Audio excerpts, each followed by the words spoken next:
The strongest being in existence, Hansel, awakened not by applause, but by the sharp beaks of chickens. Fate is cruel. This man was reincarnated the very moment he achieved the ultimate pinnacle of physical strength. Surrounded by beasts, a blue window flashed. The system whispered a divine truth. These creatures held 68 kilograms of pure protein. The muscle-bound instinct took over. Hansel unleashed a devastating blow, lunging at the flock like a starving predator claiming his afternoon meal. But as the feast ended, the nightmare began. The reflection in the water mocked him. A frail, stick-thin stranger stared back. There was no time for self-pity. He ripped a massive log from the earth and began the sacred ritual of squats. However, let us rewind to the beginning, to the moment the entire sporting world held its breath. Disbelief washed over the crowd. Hansel, a man obsessed with transcending humanity, prepared to lift 10 tons of feet deemed impossible by the gods. The protagonist inhaled deeply, the calm before the storm of absolute madness. Focusing every ounce of his spirit, he unleashed an explosive force. The ground cracked as Hansel hoisted the mountain of iron. Even the steel bar bent in agony, but at the absolute zenith of his 17 years of existence, destiny twisted. The iron crashed down. His heart, enlarged by years of pushing beyond human limits, finally gave out. Collapse. Instant death. The crowd's cheers turned to screams for a medic, but it was too late. The light faded from his eyes, yet, in the blink of an eye, the protagonist's vision returned, staring up at an alien sky. Darkness took him again, but the laws of this new world granted him a gift, an epic ability born from his previous life's dedication. Limitless muscle growth. However, he knew the tragedy of aesthetic balance. Power without beauty is meaningless. Thus, the system granted more absolute muscle control, the all-seeing hawk's eye, and the passive skill indomitable calm. Suddenly, a fundamental instinct struck the protagonist like lightning. Hunger. A sharp noise pierced his senses. Hansel was surrounded by grotesque, giant chickens, their beaks tearing at his flesh as if he were the feed. Terror jolted him awake. His sudden movement scattered the horrifying flock for a brief moment. His mind reeled. Memories of the 10-ton lift flashed before him. Instantly, the passive skill indomitable calm forcibly stabilized his mind. He needed it, because the world before his eyes defied all logic of his previous life. He analyzed the situation and reached the only logical conclusion: this was hell. Punishment for the countless chickens he had devoured for gains. It explained everything: the karmic retribution of these gigantic, vengeful poultry. Their relentless pecking at his face shattered his patience. Annoyance flared into action, and he backhanded the nearest beast. Rage fueled him, the rage of protein deficiency, but the moment his fists connected, the world shifted. Skill activated hawk's eye.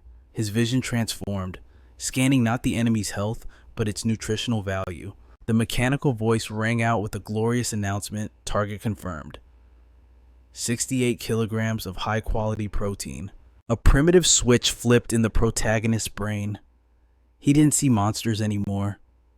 He saw macros. He lunged like a demon from the abyss. The chicken froze, realizing too late that the food chain had just reversed. Moments later, only bleached bones remained. A satisfied belch echoed as he sat by a makeshift fire, the precious protein now fueling his system. Yet, as the hunger faded, a disturbing realization began to creep in. This body felt wrong. His armor-plated chest, the result of blood and sweat, was gone. He could scratch his own back, a feat impossible for his former massive self. Panic rising, Hansel rushed to the water's edge. He had to see the truth, and the reflection delivered a brutal blow. His legacy, his hard work, erased.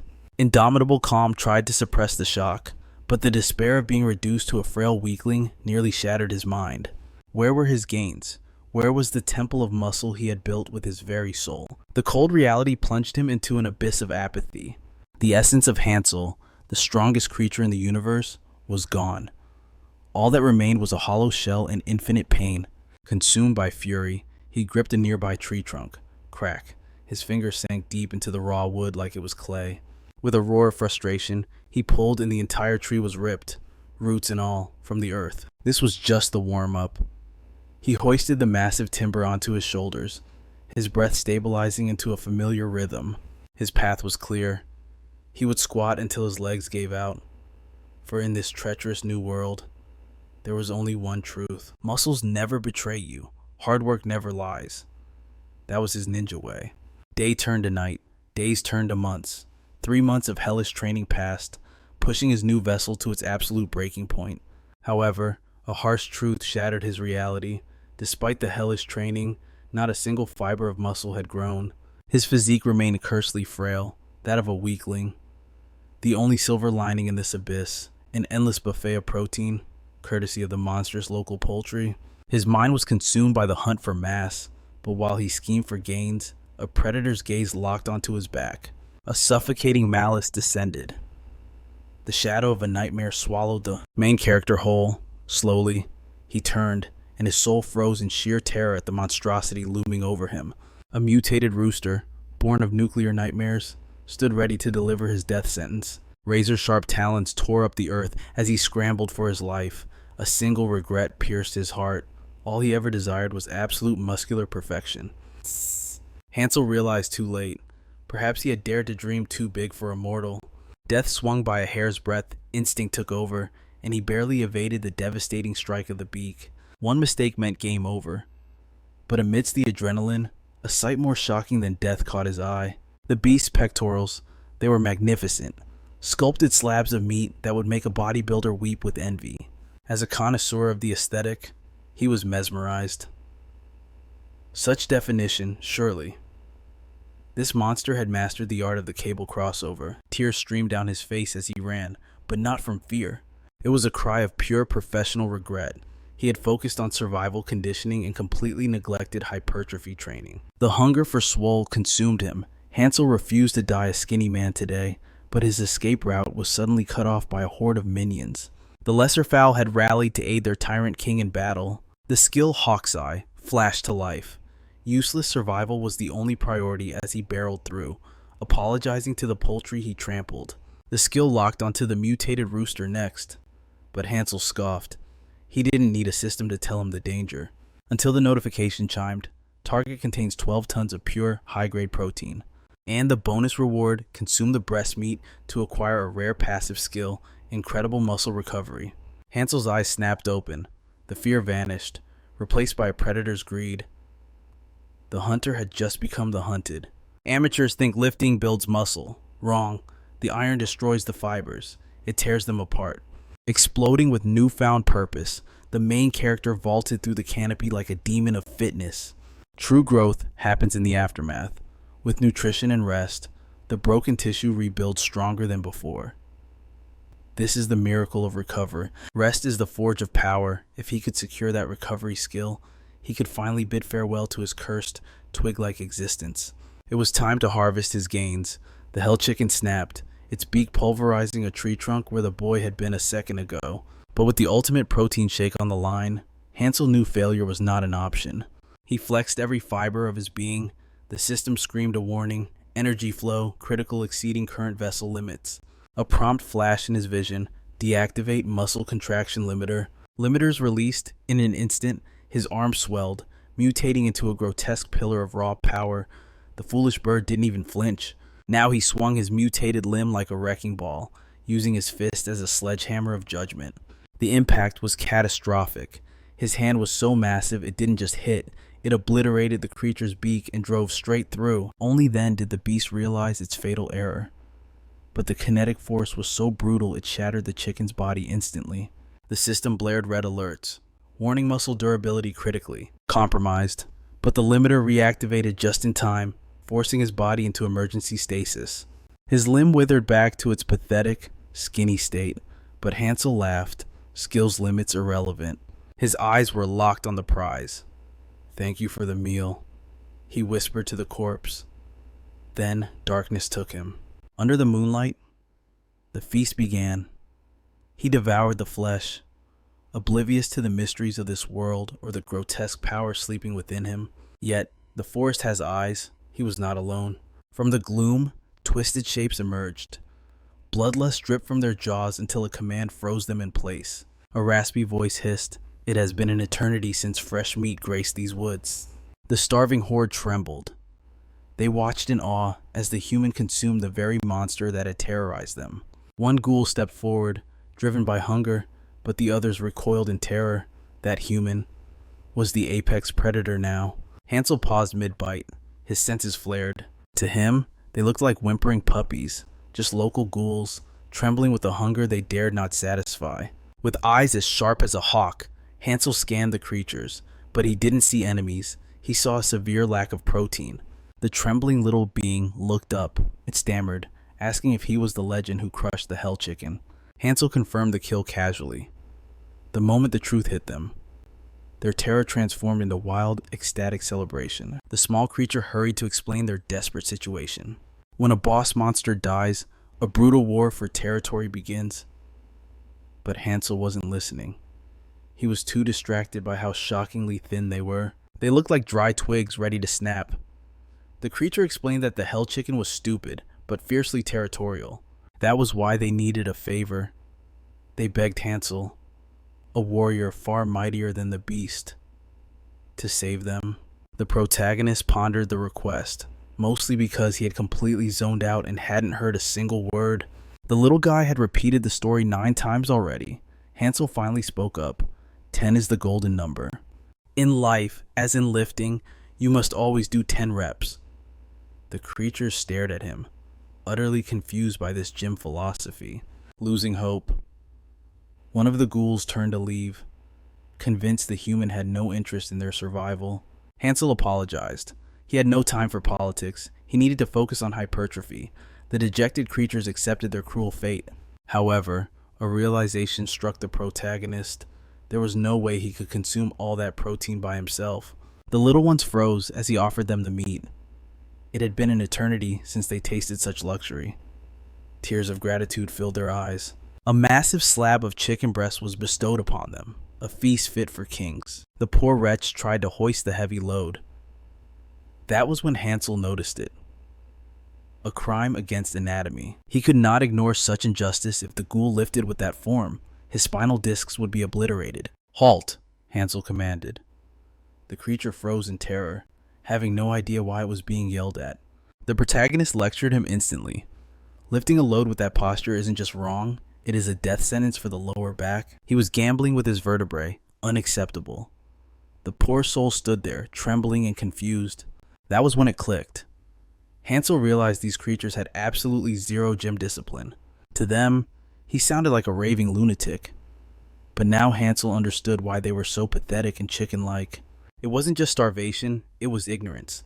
Suddenly, a memory from his childhood surfaced. His master. A literal mountain of muscle. The Titan had once said, "You only truly master the art when you teach it to another." If your gains ever plateau, the master had said, guide others to the path of iron, and you shall grow again. The wisdom of the muscle mountain echoed in his mind. Hansel watched the small creatures preparing to leave. Determination set in. Hansel decided to carry the weight himself. He told them to eat up. They would head home soon. But there was a catch. They would move out tomorrow. Even a hero needs his rest for optimal muscle recovery.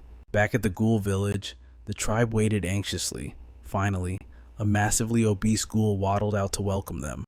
This was the village chief. He smiled effectively, asking if the journey had been difficult. Hansel assumed this blob was the leader. He shrugged, saying the only weight he felt was the iron in his soul. The obese old man beamed with joy, but Hansel's eyes narrowed. He analyzed the chief's thin limbs and horrific body fat percentage. He was the only fat one in a village of skeletons. A clear sign of undisciplined gluttony. The chief announced he had sent others to fetch the meat. Hansel frowned. The journey was long, and he worried those skinny runts wouldn't make it. Seeing this concern, the chief smirked. He found it amusing that a powerful human cared for such useless trash. Their eyes met, even though they had just met. Hansel knew one thing for certain: he hated this guy's guts. The chief sighed theatrically. With the hell chicken dead, the forest was dangerous. After all, ghouls are the weakest species in the food chain. However, the chief gloated, I am the only one blessed with a skill. A skill? Hansel asked, genuinely curious. The question seemed to delight the arrogant old ruler. Our protagonist was clueless. Even though the system screamed in his ears daily, he treated it like background noise. The chief could barely hide his mocking laughter. His expression darkened as he turned to the skinny guide who brought Hansel here. Seize them. The guides were instantly captured. The obese tyrant ordered them to kneel in the dirt. The poor souls trembled, unaware of their crime. The fat man sneered, declaring they had no idea of the grave sin they had committed. It was time for punishment. The obese ruler stepped down from his throne, dragging a massive spiked club. The time had come to discipline the weak. In this savage land, the only divine law is the survival of the fittest. The tyrant sought to enslave the warrior who conquered the legendary Hell Chicken, but his minions dared to deceive him with lies. Now, the price for their insolence will be paid in blood. Channeling his mana, the massive leader activated his unique ability, drastically increasing the density and weight of his weapon. He swung a devastating blow meant to execute his own subordinates, but suddenly, silence. The protagonist caught the strike effortlessly, demanding to know what this fool thought he was doing. Preying on the weak of his own tribe, disgusting. The main character decided right then that it was time for this tyrant to answer for his sins. Confusion washed over the attacker. He couldn't comprehend if his skill failed or if he held back too much power. It defied all logic that a seemingly frail human could block an attack capable of crushing boulders. The large man scoffed, calling the protagonist lucky. He declared that true suffering was about to begin, revealing his gravity skill could multiply an object's weight up to 10 times. Our boy's eyes lit up not with fear, but with genuine admiration for the training potential of such a skill. The tyrant began to gloat, boasting of his immense mana reserves and his ability to amplify weight 9-fold. The protagonist found the numbers absolutely fascinating. Dripping with arrogance, the leader claimed his 70-pound club, when multiplied by 9, would become a weapon of mass destruction. He cranked the weight up 4-fold and unleashed a strike. One of the onlookers collapsed in despair, expecting a massacre. But the moment that heavy steel connected with our boy, it shattered into dust as if it were made of fragile glass. Reality seemed a glitch for the tyrant. He couldn't process the scene. The protagonist praised the skill itself, but lamented that they stood on opposite sides. Staring into the eyes of a man with such a repulsive personality, the protagonist's gaze burned with intense hatred. With casual ease, he performed a simple front raise, lifting the massive leader off the ground by his throat. Just because one possesses power doesn't give them the right to toy with lives. Now dangling helplessly, the tyrant suddenly wanted to settle things with a peaceful conversation. So the protagonist asked the only question that mattered: what are your numbers on the big three? As a disgraceful sedentary being, the man had no clue. The protagonist had to educate him the bench press, the squat, and the deadlift. The holy trinity of strength. Those are the true big three. It has nothing to do with Jordan, LeBron, or Kobe, yet these heathens seem completely ignorant of the path of iron. Once again, the tragic reality hit him. Not a single soul in this world knew how to properly train. The scene shifted outside, where the entire tribe gathered to witness Fatso attempt to lift the iron bar from the earth. The stakes were set high. If Fatso claimed victory, the protagonist would be forced into servitude as his subordinate. Hansel, ever the benevolent coach, even warned his opponent to watch his posture, lest he destroy his lumbar spine. But the tyrant smiled maliciously like a thief in the night, because his skill allowed him to secretly reduce the weight of objects too. He hoisted it with ease, having cheated the laws of physics to lower the total mass to a mere 25%. He proudly pulled 200 kilos from the floor, but for those bad at math, that means he only lifted a pathetic 50 kilos. Now, the true monster steps up. Before approaching the bar, the protagonist critiqued Fatso's lack of glute engagement. He commanded the crowd to observe proper form. But before the lift, the main character performed his sacred stretching ritual. The commoners believe the deadlift pulls from the back, but a true master knows the power engine is in the lower body. By warming up his joints, he ensured his longevity as a warrior. He set his stance parallel, feet shoulder-width apart for maximum stability. The protagonist expanded his chest, locking his spine into perfect alignment. He was ready to drive the force through the ground, pulling the bar in a straight vertical line parallel to his shins. Just as he began the lift, Fatso tried to sabotage him by secretly quadrupling the weight, but he failed to calculate one variable: the protagonist's strength is absolute. Our boy ripped the bar upward with such explosive violence that he literally launched it into orbit. The witnesses stood frozen in stunned silence, while the protagonist sighed, believing he had failed to control his own overwhelming power. They would need new equipment. Meanwhile, Fatso couldn't utter a sound, paralyzed by fear and the mess he just made in his trousers. The entire tribe dropped to their knees, begging the protagonist to lead them as their new king. Hansel was baffled by the sudden worship, but Fatso, having witnessed true power, decided to submit and obey like a disciplined hound. Through their conversation, Hansel confirmed the truth. This was indeed a completely different dimension.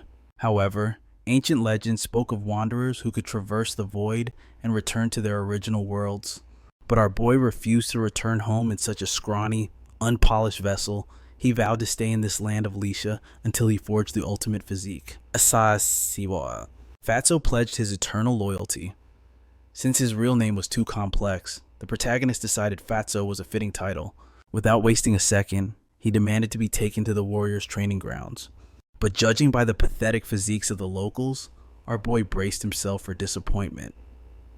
And the rundown facility confirmed his worst fears. Stepping onto the training grounds, reality hit harder than a dungeon boss. It was abysmal. When questioned, Fatso admitted the harsh truth: these wretches had never known discipline. With a squad of absolute novices, the protagonist realized the road ahead would be paved with blood and sweat. Unleashing his dominance, he commanded the undead to fall into formation, 5 pathetic rows. Their movements were sluggish, their minds dull, and Hansel's voice boomed like a drill sergeant from hell. He reminded them of their place in the food chain, mere scraps for the predators. Our boy knew exactly what was missing. It wasn't strategy, it wasn't teamwork. They needed raw, unadulterated power. For the next 3 months, Hansel would forge these corpses into unstoppable warriors. The clock was ticking. A spark of hope ignited in their dead eyes. They were sick of the humiliation. Hansel smiled. He could work with that rage. It was time for the torture to begin. Lesson 1, the plank. The poor fools had no concept of the hell awaiting them. Hansel dropped to the ground, a perfect specimen of form, and slowly, the undead mimicked their master. "Let's start with a light warm-up," Hansel declared. "Just push-ups, only 100 repetitions," but 3 hours later, the squad was annihilated. They begged for the sweet release of true death. Meanwhile, the monster sovereign himself was already in the thousands, adding weights as if it were nothing. Suddenly, Fatso rushed in, trembling. "Master, no zombie can survive this," but Hansel remained cold as steel. "Another 100 reps," he commanded. "Then you eat." Despair washed over them. 700 done, yet the goalpost moved again, do or starve. Terror gripped their hearts. They longed for the lazy days under Fatso's rule. Many were ready to quit right there. They felt no strength, only the crushing weight of pain and exhaustion. Hearing their whimpering, the protagonist summoned the horde. They looked broken. One fool dared to believe it was mealtime. "That mindset," Hansel spat, "is why you are the bottom feeders of this forest." He challenged their pride. Did they enjoy the mockery in this jungle? Weakness is a death sentence. Dignity is a luxury reserved for the strong. When the predators come for your kin, what will you do? Will you cry? Will you flee like cowards? If you are that spineless, I will abandon you right now. Our protagonist has no interest in training trash. But give me 100 more, and I will grant you the power to protect your own. A flashback flickered through time. Who is the ultimate instructor? Is it the one with the perfect physique, or the one who breaks every physical limit? For some, perhaps, knowledge is power. But the true best trainer isn't defined by skills alone. It is the one who can ignite a fire within the frozen hearts of the weak. Something shifted. Their muscles screamed, but their spirits roared. Hansel's voice pierced the air. "Push, push, as if your existence depends on it. Expel the weakness, purge the shame." They had to rewrite their destiny today to save their families. Hansel demanded their souls. "Do not give up. You were made for more." They had to evolve to change the fate of the tribe. Fueled by adrenaline, one undead soldier drove his body off the ground with explosive force. The protagonist became the engine of their ambition. Funny, isn't it? The squad grinded while Fatso stood there, clutching his belly, but the whining had ceased. Suddenly, a blue window flashed before Hansel's eyes, a training skill unlocked, and his hawk eyes leveled up to rank 2. 3 months vanished like smoke. Deep in the jungle shadows, the lizardmen tribe began their march. They moved with the arrogance of apex predators, expecting a slaughter against the weakling zombies. They scanned the kill zone. Why plan? A lizard scout scoffed. We will crush them and claim their land for our new colony. But back at the base, Fatso sounded the alarm. Enemy incoming. Our boy scanned the tree line. Nice femoral biceps, he mused. Then, his eyes narrowed. Bench press squad assumed positions. Breathe. Brace the core. By the gods, these weren't zombies anymore. They looked like they'd been chugging steroid potions from a baby bottle. Squeeze the glutes. Hansel roared. Push. Instantly, massive boulders rained down from the cliffs. The lizardmen popped like insects under the weight of sheer gains. Panic ensued. They were trapped in a kill zone tailored by a master strategist. The weakest tribe was gone. Standing in their place were statues of aesthetic perfection. Gravity and muscle worked in unison, crushing the invaders beneath the falling rocks. The lizard chief realized too late extinction was knocking at his door. Yet, amidst the chaos, he saw a glimmer of opportunity. If he launched a strike against the zombie commander now, this battle would end in an instant. Sensing the dense mana gathering in Fatso's palm, the lizard chief identified him as the true threat. A warrior of his caliber would never stain his honor by losing to a mere subordinate. The lizard leader roared a challenge directly at the oversized undead, demanding he stop hiding behind pawns like a coward and settle this with a one-on-one duel of honor. Fatso turned his gaze to his master, silently asking the protagonist how he should handle this insolence. Our boy Hansel paused, diving into deep contemplation. Memories of his childhood surfaced, specifically of his pet marine crocodile, a rare, prehistoric beast that loved to roughhouse. The jaws of that colossal reptile were a force of nature, capable of exerting 2 tons of crushing pressure. Yet, even with bite force that could snap steel, the marine crocodile failed to pierce even a single layer of the protagonist's tempered muscles. Snapping back to reality after taking another hit, Hansel looked down. Do you recall what happens to pets who misbehave? The poor creature froze, its survival instinct screaming that discipline was about to be administered in the most cruel fashion imaginable. With the memory fully processed, the protagonist stepped onto the battlefield, his presence weighing down the air itself. The lizard chief believed victory was within his grasp, but in a blur of motion, Hansel seized him by the armpits and slammed the leader into the earth. Boom! The impact was catastrophic, forcing the chieftain to vomit a fountain of blood, but the protagonist was not finished. Is this truly the extent of your intimidation? With his armor shattered and his warrior's pride obliterated, the lizard leader wept, begging to be released from this monster's grip. Our boy recalled a lesson from a wildlife documentary: one must assert absolute dominance over wild beasts. He began to lecture the lizard, explaining the vast gap in their power levels. This psychological warfare only deepened the poor guy's terror, his spirit completely crushed by the overwhelming difference in strength. Standing before him was not a man, but a terrifying apex predator named Hansel. The lizard lost the will to speak, his soul trembling in pure submission. As the chieftain admitted total defeat before his clan, the protagonist realized that his eccentric childhood education was actually comprised of legendary beast-taming techniques. The zombie legion roared in celebration of their master's victory, while the broken lizard leader pleaded for his freedom. Meanwhile, a few miles away, in a human settlement, a local lord greeted a group of knights, relieved to have such elite talent in his small domain. He assigned them a grave mission: investigate the mysterious disappearance of the Hell Chicken. This elderly noble, Count Sir, watched them with hope, and the knights swore on their honor to execute the order without fail. As the trio disappeared into the distance, the Count's expression darkened. He asked his general, "Can we truly entrust the fate of our land to warriors so poorly trained?" The female general smiled with absolute confidence. "Do not let their appearance deceive you, my lord. Though they are young, they are prodigies chosen by the heavens. Liper, the blonde youth, treats swordplay like a game, toying with opponents before striking. Anhindard possesses monstrous physical might, a tank in human form. He can sever limbs with a dull blade through sheer force. When united, they are invincible." The Count prayed the third warrior was equally phenomenal. The general hesitated, her voice dropping. "The third one, he lacks the gift of the sword. In truth, I do not know how to classify him." "For heaven's sake," the general muttered, realizing the disparity in their team just now. She explained that the three had been inseparable since childhood, with the two geniuses always dragging the third along. Now, they ventured deep into the forest, hunting the predator that killed the hell chicken. High in the canopy, a goblin assassin lurked, its bow drawn and ready to ambush the intruders. It watched the humans with malicious intent. But before it could loose its arrow, one of the targets vanished into thin air. Leaper materialized behind the beast. With a single fluid motion, he ended the monster's life. But in its final death throes, the goblin managed to fire one desperate shot. The arrow whistled past, nearly skewering the third member of the group. Suddenly, the forest erupted. They were completely surrounded by monsters. The large warrior carrying the blunt greatsword grinned. Finally, it is time for some entertainment. Swinging his bladeless weapon like a club, he began to pulverize the enemy, turning goblins into a gruesome jigsaw puzzle. Yet, the two prodigies fought with a singular purpose: protect the goofball. They would not let a single scratch befall Blog. All the poor powerless guy could do was stand frozen in the eye of the storm. His only role was to be grateful.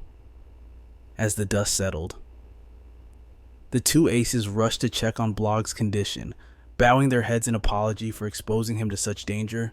As the two prodigies argued over who was responsible for the security breach, Blog felt a bitter envy rising in his chest. They had all endured the same hellish training, yet he remained untalented and useless. He felt lost, seeing no path to true strength. He looked to the sky, silently begging for a divine intervention or a system awakening. Back at the protagonist's village, the zombies whispered that the trainees had reached their physical limits. Our boy shook his head. Giving up is forbidden. A zombie insisted there was no other option, but the green, scaly legs on the ground began to twitch. Since the lizard man had no energy left to fight, he would have to start his conditioning from set 1. After the involuntary hell training session concluded, the lizard men bowed, thanking them for the lesson. The protagonist smiled. You are welcome to return for more discipline anytime. As a final farewell, the zombies struck a perfect side chest bodybuilding pose. Watching this display of masculine aesthetic, the lizard men fell silent, realizing they had been completely dominated in both power and style. Their enemies have no choice but to retreat, swallowing the bitter pill of absolute humiliation. Hansel surveys the undead physiques with critical approval. To forge true power, muscle fibers must be destroyed so they may be reborn stronger than before. But there is a limit. When the central nervous system faces exhaustion, the body's ability to evolve halts. Completely. Rest is not a luxury, it is a requirement. 9 grueling weeks of training pass. However, the aesthetic evolution of the undead army begins to stagnate. Their repetition efficiency plummets by 90%, calculating the optimal path to hypertrophy. Hansel grants his minions a mandatory rest day.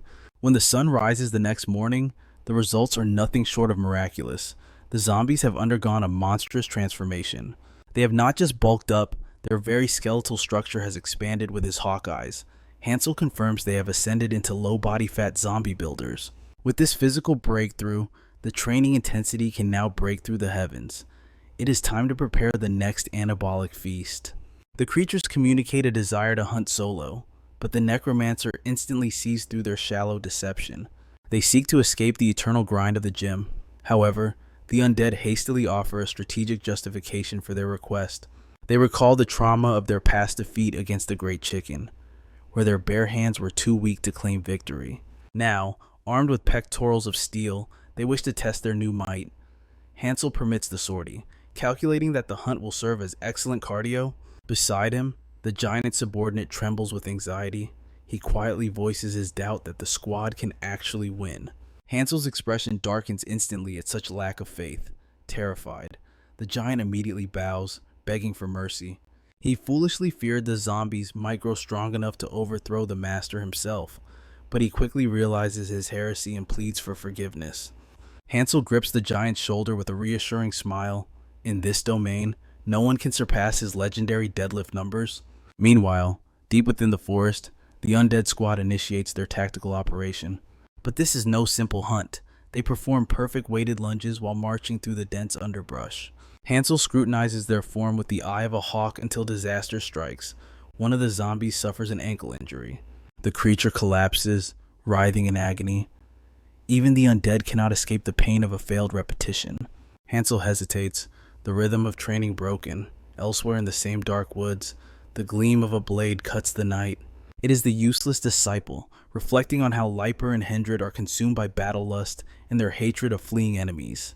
He believes their ruthless nature exists solely to compensate for his own unreliability on the battlefield. Desperate to stop being a burden, he secretly cultivates his swordsmanship while his party sleeps. But suddenly, a hand shoots out from the shadows, grasping his wrist. It is Leiper, intervening to correct the boy's form. Since this disciple's eyes remain perpetually squinted, let us call him China. China flinches, regretting that he woke his companion, but Leiper simply smiles, teasing him for being a silly boy doing silly boy things. Despite his delicate appearance, Leiper reveals the truth. They have feigned ignorance of these nightly training sessions to protect the boy's pride. They silently support his desperate path to gain strength. Leiper playfully pinches China's cheek. The swordsman feels heat rising to his face, his composure crumbling under the contact. Innocent to the atmosphere, China stammers that the flush is merely from exercise. Leiper swiftly changes the subject to save face. Suddenly, Hendred emerges from the gloom. He suspects he has missed out on some private amusement, wearing a look of pure passive aggression. Hendred's gaze pierces through them with intensity. China hastily insists that nothing untoward occurred in the dark. He claims he was simply polishing his greatsword when Leiper arrived. Desperate to avoid any misunderstanding about their secret meeting, Leiper presses a finger to the boy's lips, silencing his frantic explanations. Tension flares between the seniors. Leiper scolds Hendred, accusing him of negligence that endangers the party's most valuable asset. Seething with jealousy and suspicion, Hendred barks that they must return to bed to prepare for the morrow's journey. He insists the group's vanguard needs his beauty sleep to maintain a jade-like complexion. China attempts to interject, but is silenced again. The spiritual pressure between the two seniors nearly erupts, but exhaustion wins out. Unbeknownst to them, a new threat stirs in the darkness of the forest. China remains baffled by his companions' bickering. Nearby, a lizard man tears through the underbrush at breakneck speed. China senses the heavy romantic tension but resigns himself to sleep, trusting his friends to drop the subject. Suddenly, China's eyes snap open. His senses catch a disturbance in the mana flow. He screams for them to prepare for battle. The lizard men are upon them. Blades are drawn in a heartbeat. His companions, frustrated and furious, prepare to unleash their wrath, but the lizard man leader ignores them entirely, focusing only on his desperate escape. A chaotic stampede tears through the forest, but these aren't ordinary birds. These monster chickens are rampaging out of control. Yet, even these beasts are running in terror. They flee from a ravenous legion, a starving order desperate for protein at any price. Hansel, lost in the thrill of the hunt, remains oblivious. He has yet to realize that the forest's entire hierarchy has been violently rewritten. Our necromancer and his strike squad march forward, cutting a path through the wilderness. Doubts creep in. He questions his undead soldiers. Compared to the monstrous definition of the chickens, his zombies look pitifully flat. One zombie dares to mock the enemy's show muscles, but the protagonist takes offense. To dismiss gains is a cardinal sin. Suddenly, a target is locked. A chicken spots a worm, but two massive trees stand in its way. The beast does not go around. It flexes every fiber of its being, unleashing a chaotic surge of muscular contraction. Boom! The trunks shatter like glass. It annihilated the forest just for a single snack. This is the terrifying might of a creature with a brain smaller than a hydrogen atom, but biceps capable of crushing steel. The undead tremble in fear, except for one. An elite zombie steps forward, determined to prove that his hellish training was not a waste of time. He channels his aura, he mimics the beast's stance, and unleashes his full power against the timber. Nothing happens. The trees don't budge. The zombie asks for a minute, but Hansel shakes his head. Take 3. Hypertrophy requires recovery. This isn't a bench press, Hansel warns. Ground your feet. Stability is the foundation of power. Recovery complete. The undead warrior grips the bark.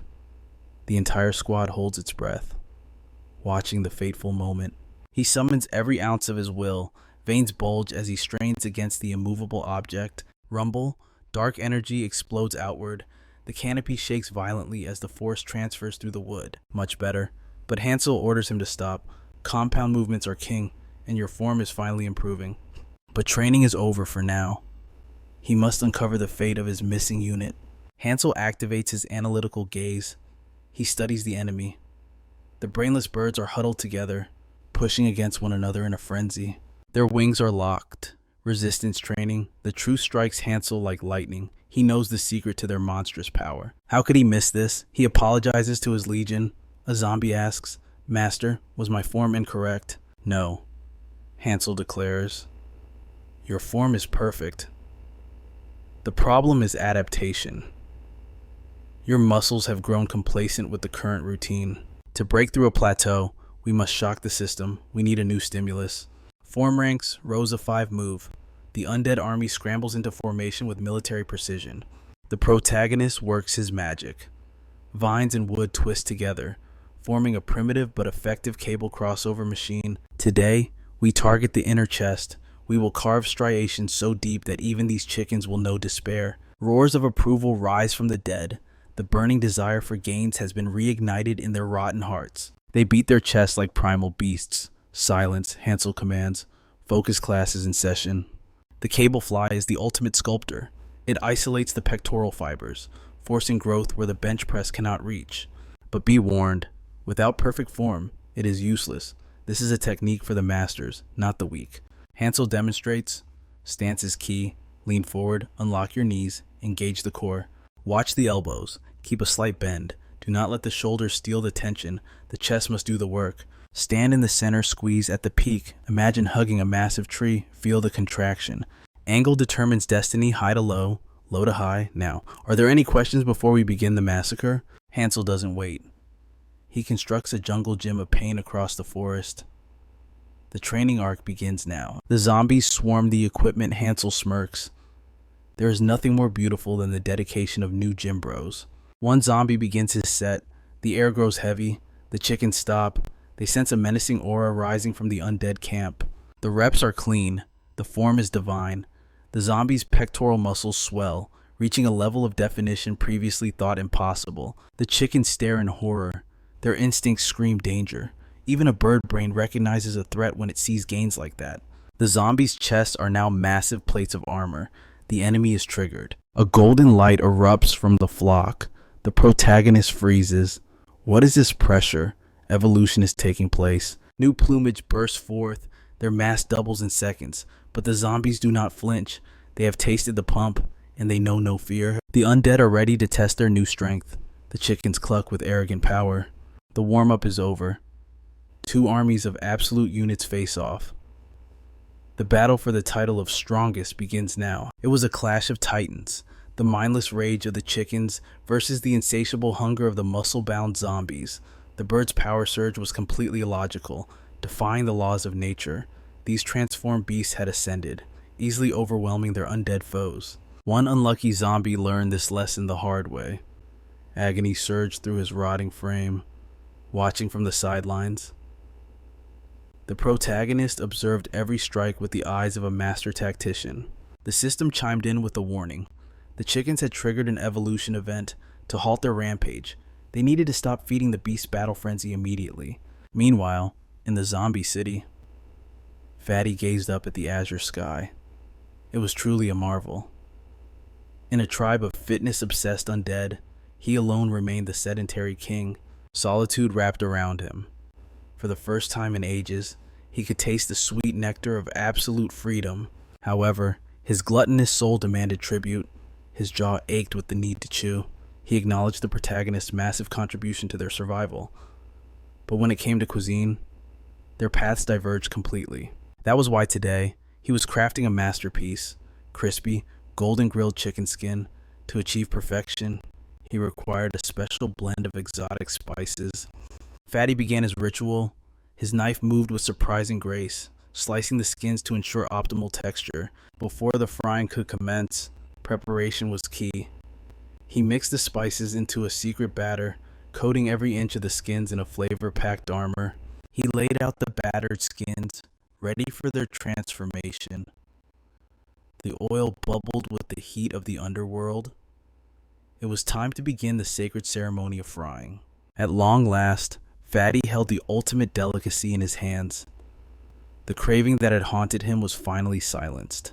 Back in the forest, the war zone grew more chaotic by the second. The protagonist's subordinates were being slaughtered wholesale. Despite their hellish training regimen, they could not subdue the feathered menace. Their confidence shattered like glass. But one zombie refused to yield, his voice rising above the din. There had to be a logic to this defeat, a rational explanation for why they were being crushed. Approaching the extra, Hansel realized the bitter truth. They were blind to the root cause. The gap in effort between the two sides was an abyss too wide to cross. The zombies had merely adopted the darkness of training recently. But these chickens, they were born in it, molded by it since hatching. The harsh reality crashed down upon the zombie. Sorrow filled his hollow eyes. Building a majestic chest like those birds wasn't simple. It demanded blood, sweat, and years of discipline. Yet, defeat was not written in stone. A fire reignited in the zombie's soul. Hope had not abandoned them yet. Our protagonist spoke, his voice cutting through the despair. They needed to remember their origins. They had to recall the torturous path that brought them here. The extra understood instantly. They stood here only because of their unity, because they had bled and suffered under the protagonist's guidance. The drills had been demonic, but they had craved ascension to the next level. Hansel saw that while their spirits were tempered steel, their training could never cease. A small power boost was no excuse for complacency. They could not afford to embrace weakness now. Hansel declared the standards of his old world. Lifting half a ton was merely the warm-up. It was the bare minimum for existence. They had to perfect the foundation of all power, the legs. Even if their muscles screamed in agony, motivated by his words, the zombies began to exercise amidst the battlefield, ignoring their fatigue. This simple, cheap motivation unlocked a hidden gate within the extra's core. As he rose, his leg muscles contracted with terrifying violence. It was a display of vascularity so impressive. Even the fan service characters from other arcs would have wept in jealousy. The protagonist nodded. The extra had finally achieved enlightenment. Relying solely on chest strength was their folly. But by harnessing the kinetic chain of the entire body, the outcome would change. The zombie extra launched himself forward, determined to educate the chicken in the art of pain. The protagonist watched silently. He knew the hell they had endured to reach this moment. The time for hiding was over. It was time to display the fruits of their agonizing labor. The zombie channeled every ounce of aura into the strike. The chicken stood its ground, fury blazing in its beady eyes. Clash, but once again, the zombies were swatted away like flies. The poor extra's mind broke. He couldn't comprehend his failure. Bodies flew through the air like ragdolls, defied by gravity and physics alike. Suddenly, the protagonist remembered a crucial detail. The march here had been grueling. He had forced the zombies to wear heavy-weighted gear the entire time. No wonder their combat power had plummeted. Another victory for the birds. The chicken strutted with the arrogance of apex predators. One creature's gaze shifted. It noticed a solitary figure still standing tall. The protagonist, watching the chaos with unshakable calm. This time, the bird sought not just a fight, but a feast. It decided that this human would be its next meal. It charged with the force of a locomotive, a feathered avalanche rushing toward the protagonist. The protagonist didn't even flinch. His expression remained as still as a deep lake. He knew exactly how this scene ended. All he needed was the power of a single arm. The chickens were sprinting toward their own execution, but right before the impact, the leader of the flock was hit by a flashback. Memories of his days as a weak, fluffy chick flooded his mind. Back when he had no feathers, back when he dreamed of toppling great trees with a single peck, he had worshipped the swole physiques of the elders. He had studied how they used their wings for hypertrophy, mutating their bodies into weapons of mass destruction. But now, he faced a true monster. The flashback ended abruptly, and shortly after, a delicious chicken stew was bubbling in the pot. The protagonist addressed his troops. They shouldn't be discouraged. This humiliating defeat was a vital lesson in their cultivation journey.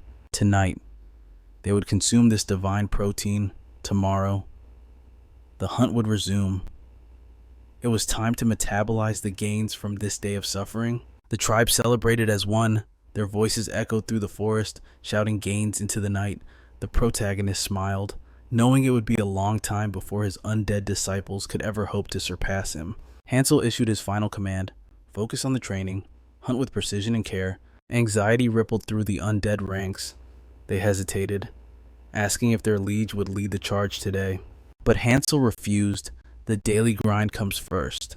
Muscle cultivation is the path to true power, far outweighing a simple hunt. Our hero grapples with massive boulders. He is chasing the legendary unexplainable physique, tearing the very earth apart, yet frustration gnaws at him. This pitiful weight is merely a feather to his overwhelming might. It is not enough. If only Gordon were here to manipulate gravity. Meanwhile, the undead legion prepares for war, confidence surging through their rotting veins. They must stop the chicken's evolution. A second mutation would spell disaster for the entire ecosystem. Efficiency is key.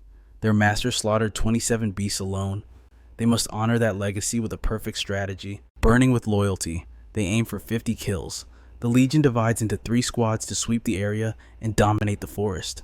In case of emergency, they will utilize the secret pectoral communication technique. Battle stance is ready. They charge through the forest, hunger for victory burning in their dead eyes.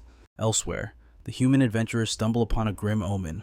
A colossal skeleton lies amidst the trees. A monster of epic proportions. Hendard analyzes the chest fracture. A single, high-class spell caused this destruction. China turns pale. The culprit possesses mana rivaling the great mage himself. A legendary existence is nearby. Danger hangs heavy in the air.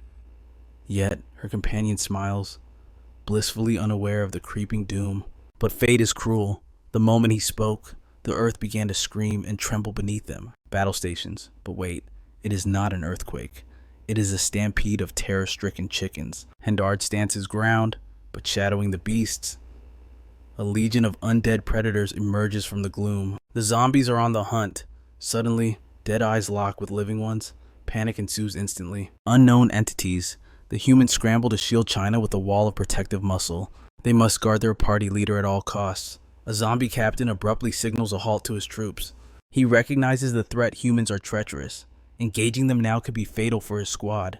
One mistake means death. He activates the pectoral frequency to warn the others immediately. China watches the twitching muscles.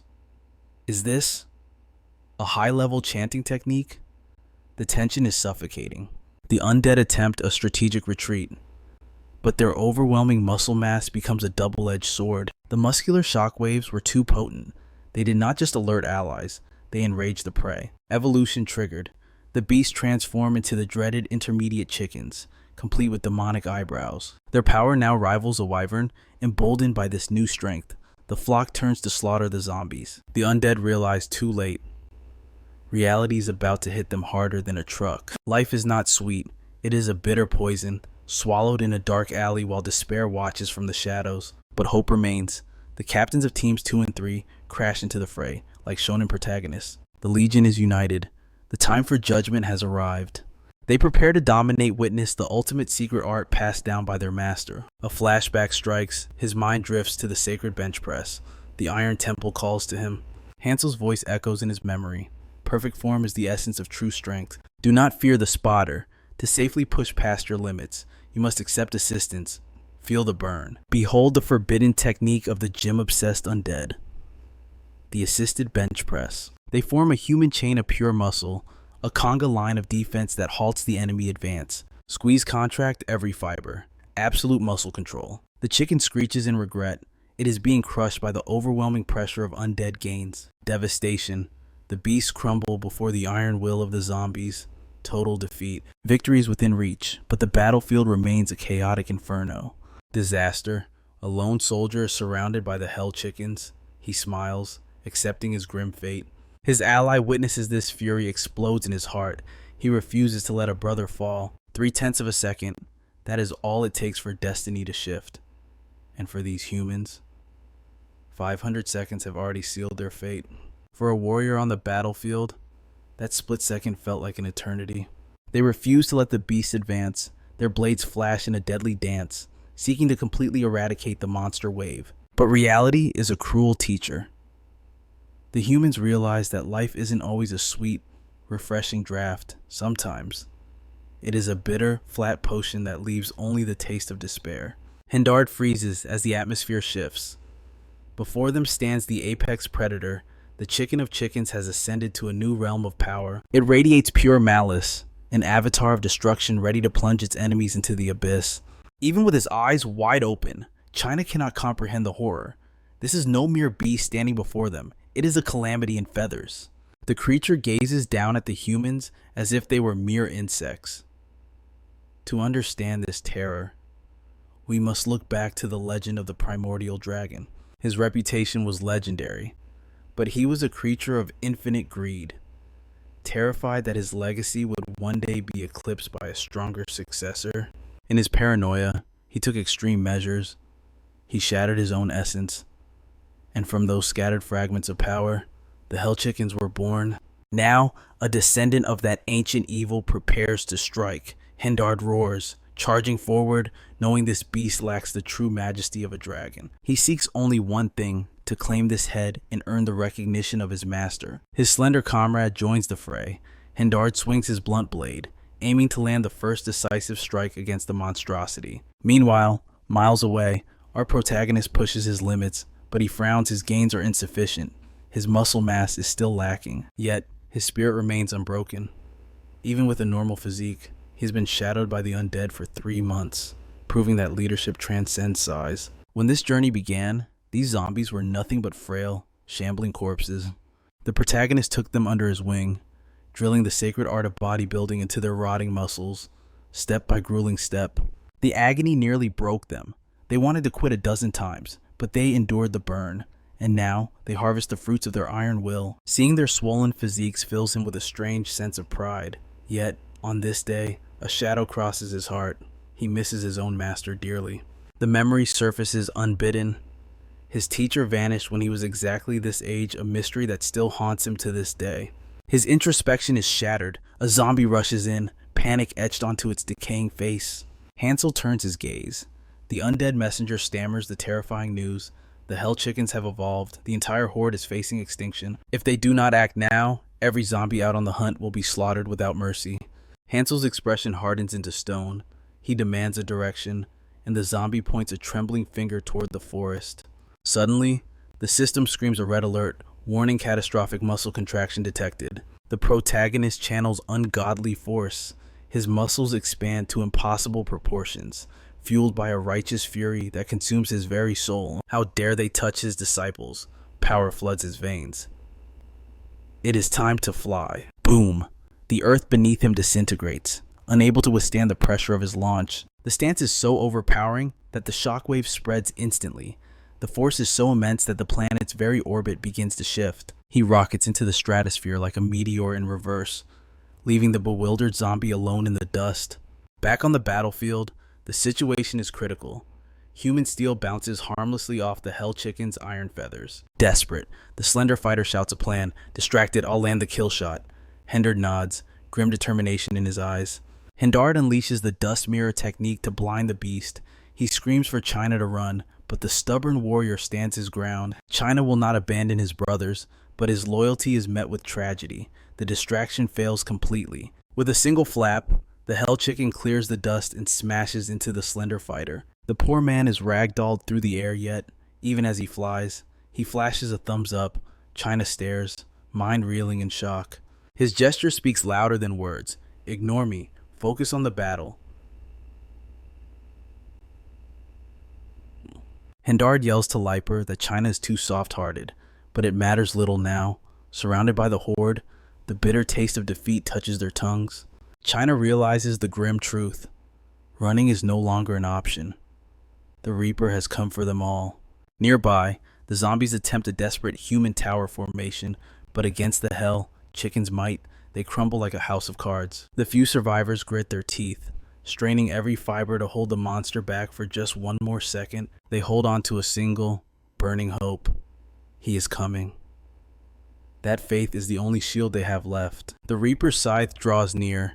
The Hell Chicken tears through the final line of defense. Bodies fly. The formation is shattered. Total collapse. Despair swallows the battlefield. The cursed chickens screech, beaks dripping, ready to begin the ultimate slaughter. But then the heavens split open. A mysterious comet crashes down, slamming directly into the monster's skull with the force of a god. At long last, The fog of confusion lifted from the undead minds. Their faith in the master never wavered, but as the dust settled, reality struck hard. It wasn't the protagonist who stood there, but Gordon. And let's be honest, nobody expected salvation from someone with that physique.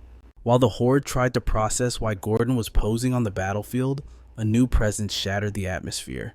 Another cloud of dust erupted nearby. The true king has arrived. Our protagonist, Hansel, finally joins the fray. It seems destiny was delayed by incompetence. The zombies gave him such terrible directions that Hansel ended up wandering the wrong map entirely.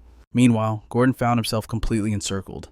The alpha chicken was dead, but the flock remained, hungry for revenge. Yet, in the face of death, Gordon radiated an overwhelming aura of arrogance.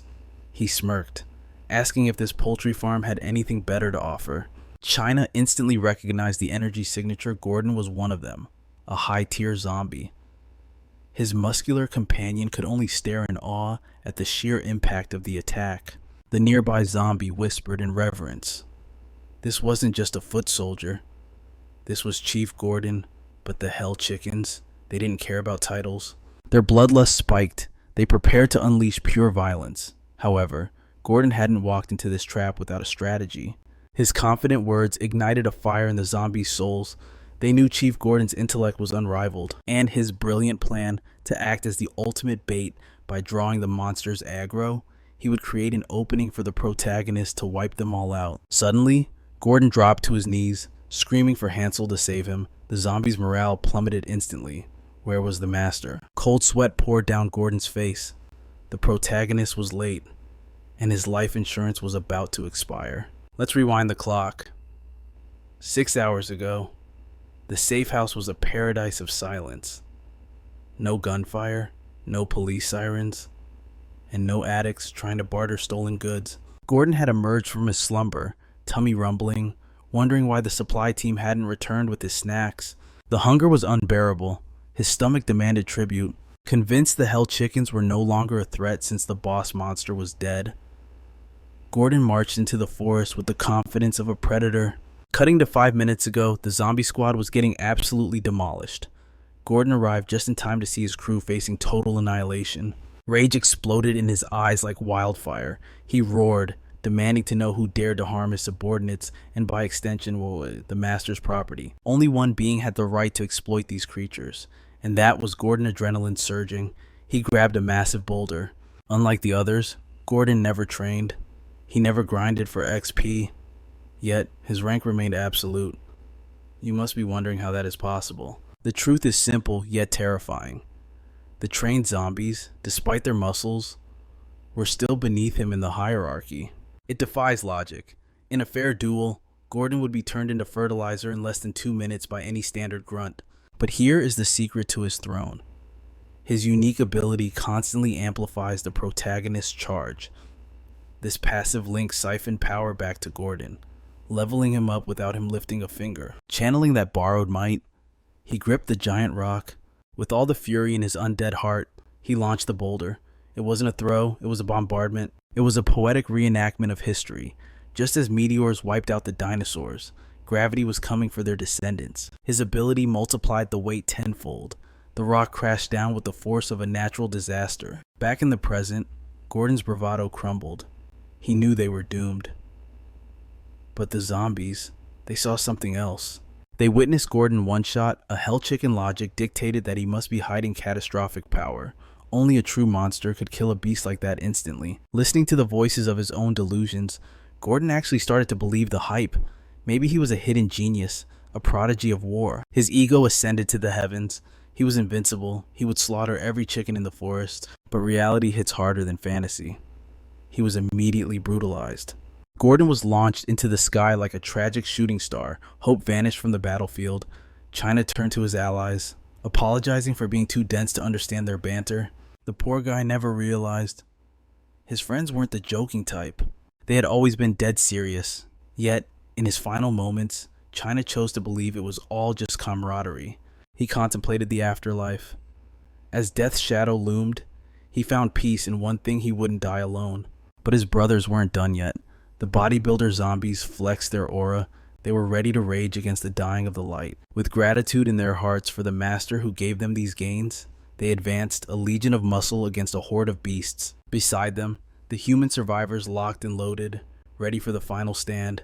The hell chickens screeched with primal cruelty, but fear was gone.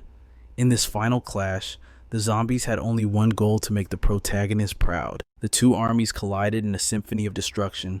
Meanwhile, deep in the forest, Hansel finally discovered the fallen Gordon. Barely clinging to consciousness, Gordon whispered his final report.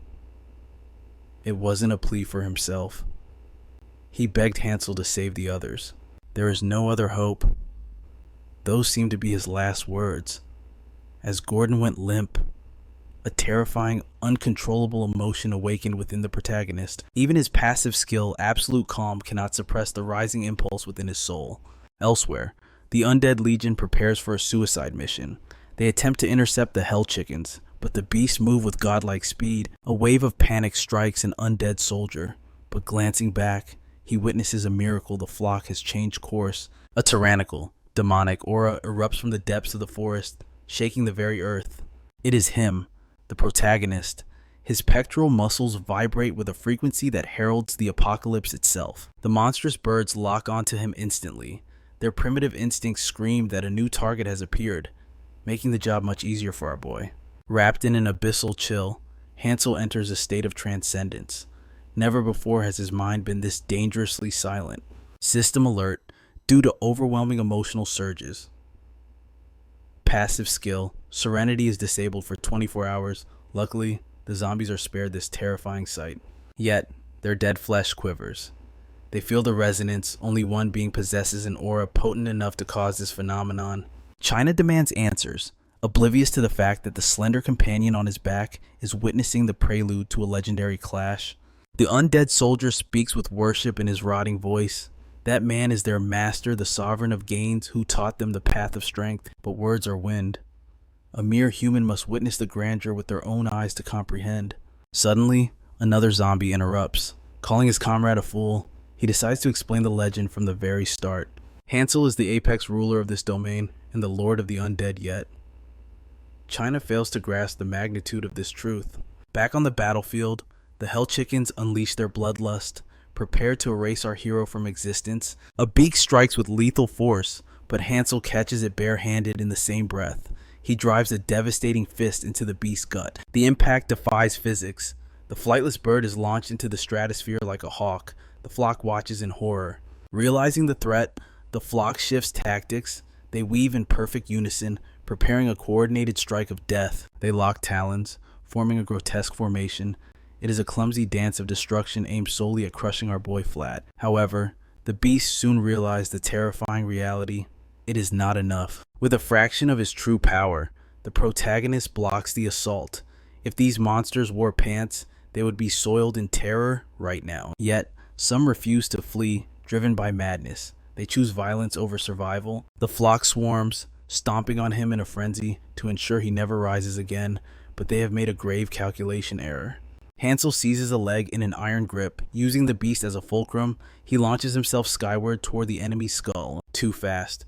His movement is a blur. He drives his knee into the creature, inflicting pain comparable to the legendary agony of a man with the flu. Another foe falls. The remaining monsters tremble as true fear takes root in their hearts. He recalls his mentor's teachings. He can evolve his physique through pure vibration. This entire battlefield was a setup for his growth. His muscle resonance empowers the enemy, yet it matters not. They are mere peasants before the king of the jungle, unleashing a dark art banned in every sanctuary of iron. The protagonist begins to perform CrossFit. The flock perceives this erratic movement as a weakness. They charge blindly, foolish. Their insolence is met with overwhelming aggression. The protagonist's strength defies all logic. He activates muscle expansion. The earth shatters, launching debris and soil into the heavens. The hell chickens are powerless against this force of nature. The birds' minds break as the battlefield turns into a gym. The protagonist drops into a perfect set of combat squats. Fully warmed up, he seizes a stick, which is actually a massive tree trunk, and begins the slaughter. He spins in the air like an Olympic gymnast. Now, the triceps must feast. He hurls the timber, forcibly exorcising the soul from a bird's body upon impact. Finally, the spectators arrive at the scene. China stares in disbelief. Is this monster truly the mayor the zombie spoke of? Such power in a single human is an absurdity. The hell chickens are now paralyzed by terror. Meanwhile, Hansel moves at light speed, but this velocity demands a heavy toll on his leg strength. Energy reserves are critical. In this desperate moment, his mind drifts back to the hellish training with Master Fatso. That training broke the giant, making him crave death's sweet release. Hansel must honor that suffering. He resolves to end this war in one strike. Channeling every ounce of violence in his soul, he charges. Behold the ultimate art, the bench press. As he attempts his one repetition maximum, the system screams a warning, lower body overload, imminent. He stands alone. Before him lies an endless ocean of feathers and fury. To his shock, a sea of pale hands reached out to support his burden. His undead legion rallied behind their liege. It was time for one final repetition, pushed beyond the brink of failure. With his spirit ignited by their loyalty, the protagonist unleashed a cataclysmic blow. The hell chickens were instantly obliterated into nothingness. Hansel had not only honored Fatso's noble sacrifice, but he had also completed his daily quest for absolute gains. Collapsing to the earth, drained of all stamina, and a wave of grief washed over him for his fallen comrade, the undead horde reminisced about the dark times. Fatso was once a tyrant, but under Hansel's rule, he had found his heart. But the mission must go on. The protagonist scanned his ranks, searching for a worthy successor to fill the void. His minions averted their gaze in fear, until miraculously, Fatso rose from the ground, thanking his liege for the intense workout. Time seemed to freeze. Our boy and the entire undead army stood in paralyzed silence. Fatso was bewildered by the mood. He hadn't perished. He had merely taken a power nap to recover his stamina. The horde surged forward in a wave of relief. The poor soul had no clue why he was being bombarded with such affection. Buried under a mountain of rotting bodies, Fatso realized the irony. He might actually die for real this time. With his heart soaring, the protagonist welcomed back his loyal subordinate, who had seemingly returned from the river Styx. Meanwhile, in the noble's estate near the forest, the Count received urgent intelligence regarding the slayer of the hell chickens. The report came from the survivors, the 3 scouts who had ventured into the abyss. The Count dismissed the undead as mere pawns. The true threat was the mysterious human commanding them, a variable that could ruin everything. Calculated caution was required. The Count needed to strategize before making his next move on the chessboard of fate. Suddenly, the general's aura flared as she demanded the whereabouts of China. Trembling and tearful, the subordinates delivered the devastating news. Deep within the forest, a strange encounter had occurred. Someone had dared to lay hands on China's physique. As a connoisseur of absolute muscle, our protagonist was mesmerized by the disciple's god-tier genetics. His companions launched a furious assault, but our protagonist ignored them. Completely captivated by such flawless form and posture, the burly warrior roared in anger, refusing to let his comrade be treated like a mere specimen. "Do you seek true power?" the protagonist asked, unfazed. With casual ease, he caught their steel blades between his fingertips. His gaze locked onto China, piercing through his soul. He repeated the question that would change destiny. "If you desire to transcend your limits," he declared, "then join me on the path of iron and sweat." The invitation left China bewildered. But for his companions, recalling the scene brought a fresh wave of despair. They had been forced to retreat, leaving China in the clutches of the monster, while now they begged the general to rescue him from that hellish training ground. They described the strange rituals as terrifying black magic. The Count sensed the danger.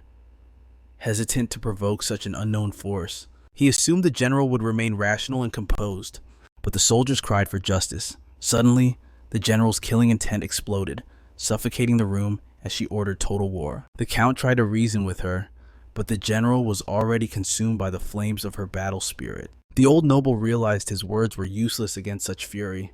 No one touches her disciple and lives. She vowed to rain blood and suffering upon the forest dwellers. Her cape snapped like a whip as she stormed out. The rescue operation to save China from the monster had begun. Meanwhile, back at the stronghold, and the protagonist was introducing his new recruit to the undead family. "We begin with the foundation of all power," he declared. The squat and China looked completely lost, but the master promised to enlighten him. "This technique stabilizes your core and forges legs of steel." But the boy was already trembling. He collapsed all the way down. Was this disciple completely inept? "No," our boy shouted. You merely fell. That is not the essence of the squat. He instructed him to channel his focus into the quadriceps and hip flexion. Stance width must match the shoulders. Align the knees with the toes. Descend your center of gravity as if claiming a throne. Drive the force solely through the hips and thighs. That is the path to the ultimate squat. Hansel's eyes widened. Magnificent form for a novice? Have you trained in the martial arts? China meekly replied that he had only studied fencing. Ignoring the backstory, Hansel barked, "Another repetition, maintain your abdominal contraction or face failure. Now, prepare for the real trial." He placed the heavy iron bar across China's back, crushing him with the weight of true training. But Hansel wasn't ready to let him off the hook just yet. He released his grip, letting the merciless laws of gravity take over. China felt the mountain-crushing weight settle onto his shoulders. With a voice like iron, the master commanded him to hold his form, for the path of muscle allows no weakness. Fueled by pure spite and burning determination, China roared, driving his heels into the ground to conquer the impossible weight. That was the spirit he was looking for.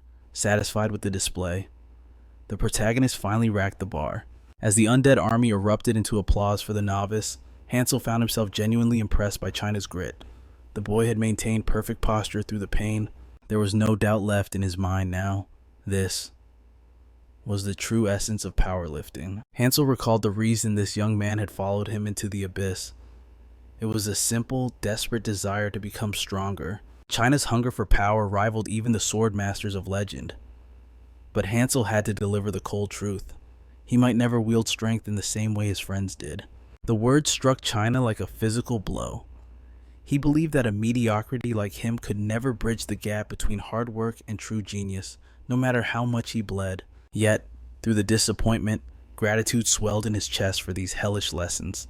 But the protagonist scoffed at such self-pitying nonsense.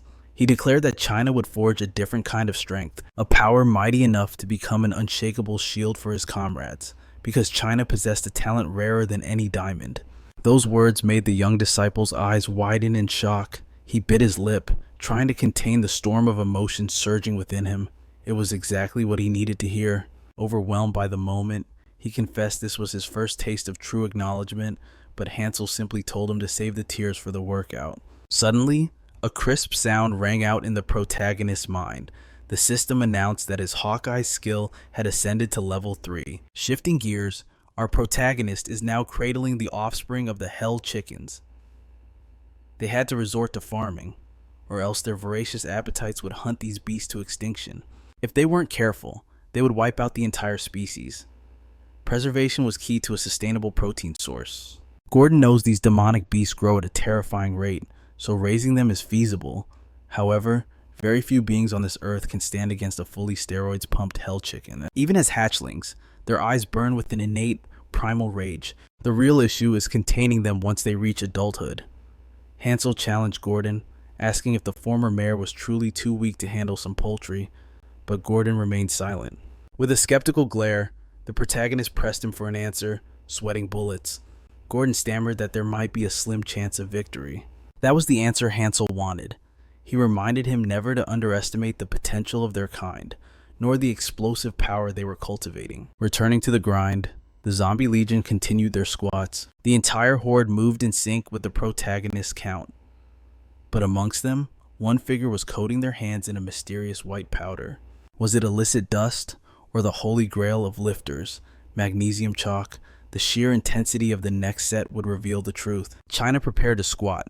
While Gordon activated his gravity manipulation ability, he needed to see if the boy had the guts to endure true suffering. With eyes blazing, China declared he was born for this hell. Gordon didn't hesitate, instantly doubling the gravitational pressure on the bar. The sudden increase nearly made China's eyes pop out of his skull. Gordon had to maintain absolute focus to keep the ability stable. The strain was so catastrophic that a vein on China's face exploded from the pressure. Meanwhile, the protagonist continued his reps with terrifying calmness. His composure served as a beacon for the zombies, driving them through the brutal, bone-crushing workout. But then, an oppressive killing intent flooded the area. A mysterious figure wielding a blade descended upon the hideout without a single word of warning. In a heartbeat, a massive explosion tore through the gym. The training zombies were sent flying by the shockwave of pure destruction. China froze in terror, and Gordon was left reeling in confusion, that is, until he locked eyes with the intruder emerging from the smoke. It was the Iron General herself. Her voice thundered, demanding to know which fool had dared to kidnap her disciple. Gordon tried to de-escalate, claiming it was a huge misunderstanding. He pleaded that he was no longer the leader here and had never met this woman. But the general was ready to harvest souls. She coldly stated he should have just answered with a simple yes or no. She unleashed a devastating slash, a strike meant to cleave a man in two. But her eyes widened as reality defied her expectations. The protagonist had caught the blade with his bare forearm, unfazed. He casually remarked that this was a place for exercise, not murder. The general's gaze shifted to this man's physique. She seemed intrigued by a body tempered hard enough to stop cold steel. Hansel noted the blade had only left a superficial scratch. This woman was a monster in her own right. The general barked orders to her subordinates, verifying if this musclehead was the kidnapper. From the distance, her minions confirmed the target. They called out to China, assuring him that the rescue team had arrived. Tears streamed down the faces of the bear and the twink. They couldn't hide their overwhelming relief at seeing their friend alive. The general apologized for interrupting their set. However, she declared that poaching another master's student is a crime punishable by death. Hansel turned to China, realizing the mess they were in. He had no idea the boy already had a master. If he had known, he never would have crossed this line. China stammered, desperately trying to speak the truth. He began to explain his story from the start, but was swiftly cut off by our muscle-bound protagonist. The hero declared that the path of bodybuilding is far superior to playing with fragile swords. It was time for China to speak from the heart. No longer hiding his true feelings, the boy bowed his head in apology to the general. He finally admitted that his soul burned for bodybuilding, a passion far greater than the way of the sword. He begged for forgiveness for making her travel all this distance, only to find that he had chosen a new master and a different destiny. The general realized with a heavy heart that her words could no longer reach him. A cold silence fell as she unsheathed her blade once more. If words failed, she would drag her wayward student back by brute force. Unleashing her secret arts, she lunged at the protagonist with lethal intent, but our boy was fresh from his recovery training, and his body was ready for war. Every fiber of his muscles ignited with power, striking a perfect side chest pose. He deflected the steel blade with nothing but his tempered flesh. The general's pride shattered in an instant. Her legendary strike had left nothing but a meager scratch on the boy's iron skin. She turned to China, asking if this monstrous physique was truly his desire. When the young man said yes, she proposed a duel to settle it all. Master against master, the victor of this clash would claim the student as their prize. This battle would decide which art reigned supreme, yet, the protagonist scoffed, claiming that bodybuilding transcends the limits of mere martial arts. It is the ultimate technique for physical perfection, but the general saw through him. She knew he was the monster who annihilated the hell chicken. He claimed he only slaughtered the beast to harvest protein for survival. This arrogance convinced the general that his gym routines were useless in real combat. Those words struck a nerve. The protagonist's pride as a lifter had been trampled. She mocked him, asking what good were muscles that could not fight. In her eyes, his honed physique was nothing but beautiful trash. But that insult ignited a dark fire within the protagonist's soul. He was driven by a burning will to prove her wrong. He would now demonstrate the terrifying power of true gains. The undead crowd gathered around, hungry to witness the violence. They yearned to see who was the apex predator. The size difference was comical. The general looked like a dwarf standing in the shadow of a titan. But China warned them not to be fooled by appearances. That woman stood among the 10 strongest warriors on the entire continent. Narrowing his gaze, our boy activated his hawk eyes. He instantly recognized the overwhelming aura of a grand swordmaster. He calculated her weight and body fat percentage in a split second. It defied the laws of physics that such a small frame could pierce his tempered abs. Reality itself seemed to be broken. Intrigued, the general demanded to know what sorcery he was teaching these people. With absolute faith in her blade, she unleashed a storm of strikes at our boy. He parried every blow, but the weight behind them was catastrophic. The impact rattled his very bones. The general infused her blade with Kai energy, slicing through the air. She intended to lecture him through a language of pain and suffering, while our boy struggled to survive the onslaught. She branded him an alien, a monster in human skin, and questioned if he even understood the reason for her judgment. Our hero offered only silence. As she danced around his attacks, she exposed the truth. The mana radiating from his body was blood red. She launched herself into the sky, performing a lethal acrobatic maneuver. Poised to strike, she explained the law of this world. The closer one falls to demonic descent, the redder their mana burns. She claimed no human technique could warp a body like his. Relying on pure leg strength, the protagonist narrowly evaded the death blow. He backflipped to safety, countering her logic. He roared that the body is simply a reflection of the blood and sweat poured into it. To him, these people lacked basic gym common sense, but to the general, such evolution was proof of an alien origin. Humans were bound by mana, she insisted. Determined to end this, she prepared a devastating sword combination to execute the protagonist. Manifesting blades of pure energy, she took aim at his vital points. This was how the weak humans of this land compensated for their frailty. A cataclysmic clash of energies shook the arena. Even our iron-skinned hero flinched. The damage was real. Effort alone was not enough against a grandmaster of her caliber. His current techniques were hitting a wall. Driven to his knees, the protagonist asked a strange question.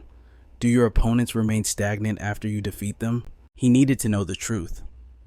Did her enemies rise up stronger the very next day? The general scoffed at the absurdity. There is no next day for those who face her blade. Only death awaits. But our protagonist rose, channeling every ounce of his power. He struck a legendary double bicep pose, standing tall like a Mr. Olympia champion. It was the ultimate defense. He nullified her lethal energy strikes with nothing but perfect muscular posture. My disciples grow stronger after every failure, he declared.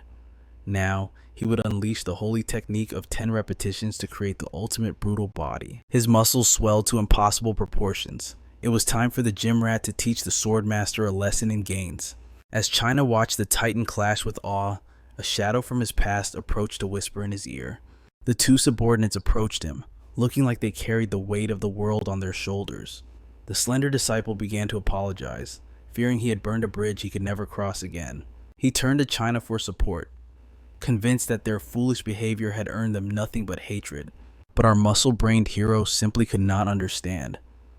Why would he hold a grudge against his own gym partners? They believed China had abandoned them under pressure. But China revealed the truth. He had stayed behind solely to learn from the master himself. Once his training is complete, he vows to return to the city a new man. These words filled their hearts with hope. Now, they were desperate to know what legendary martial art he was studying in this desolate wasteland. Not even China could find the words to describe the technique. He looked to the big guy for help, but even he was speechless. Desperate for an explanation, China asked if they remembered the very first lesson they had with the general. The slender disciple recalled instantly. They were told to focus heavily on their lower body strength. With a serious expression, China introduced the exercise that would change their lives. They were about to forge their thighs with the legendary technique known as the squat. Hansel intervened, insisting that perfect form was crucial to avoid injury. Meanwhile, the big guy watched with concern as China loaded heavy weights onto the bar. It looked dangerous for a beginner, but China looked them in the eye and promised to guide them through the pain.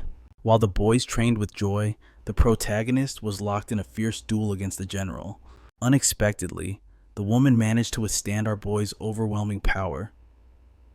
But this was only because he was holding back, a fact that began to irritate her. Our boy smirked, claiming he was merely conserving his energy. Suddenly, in the heat of battle, strange groans echoed through the air. They were coming from her own students. Concerned, the general broke away to investigate.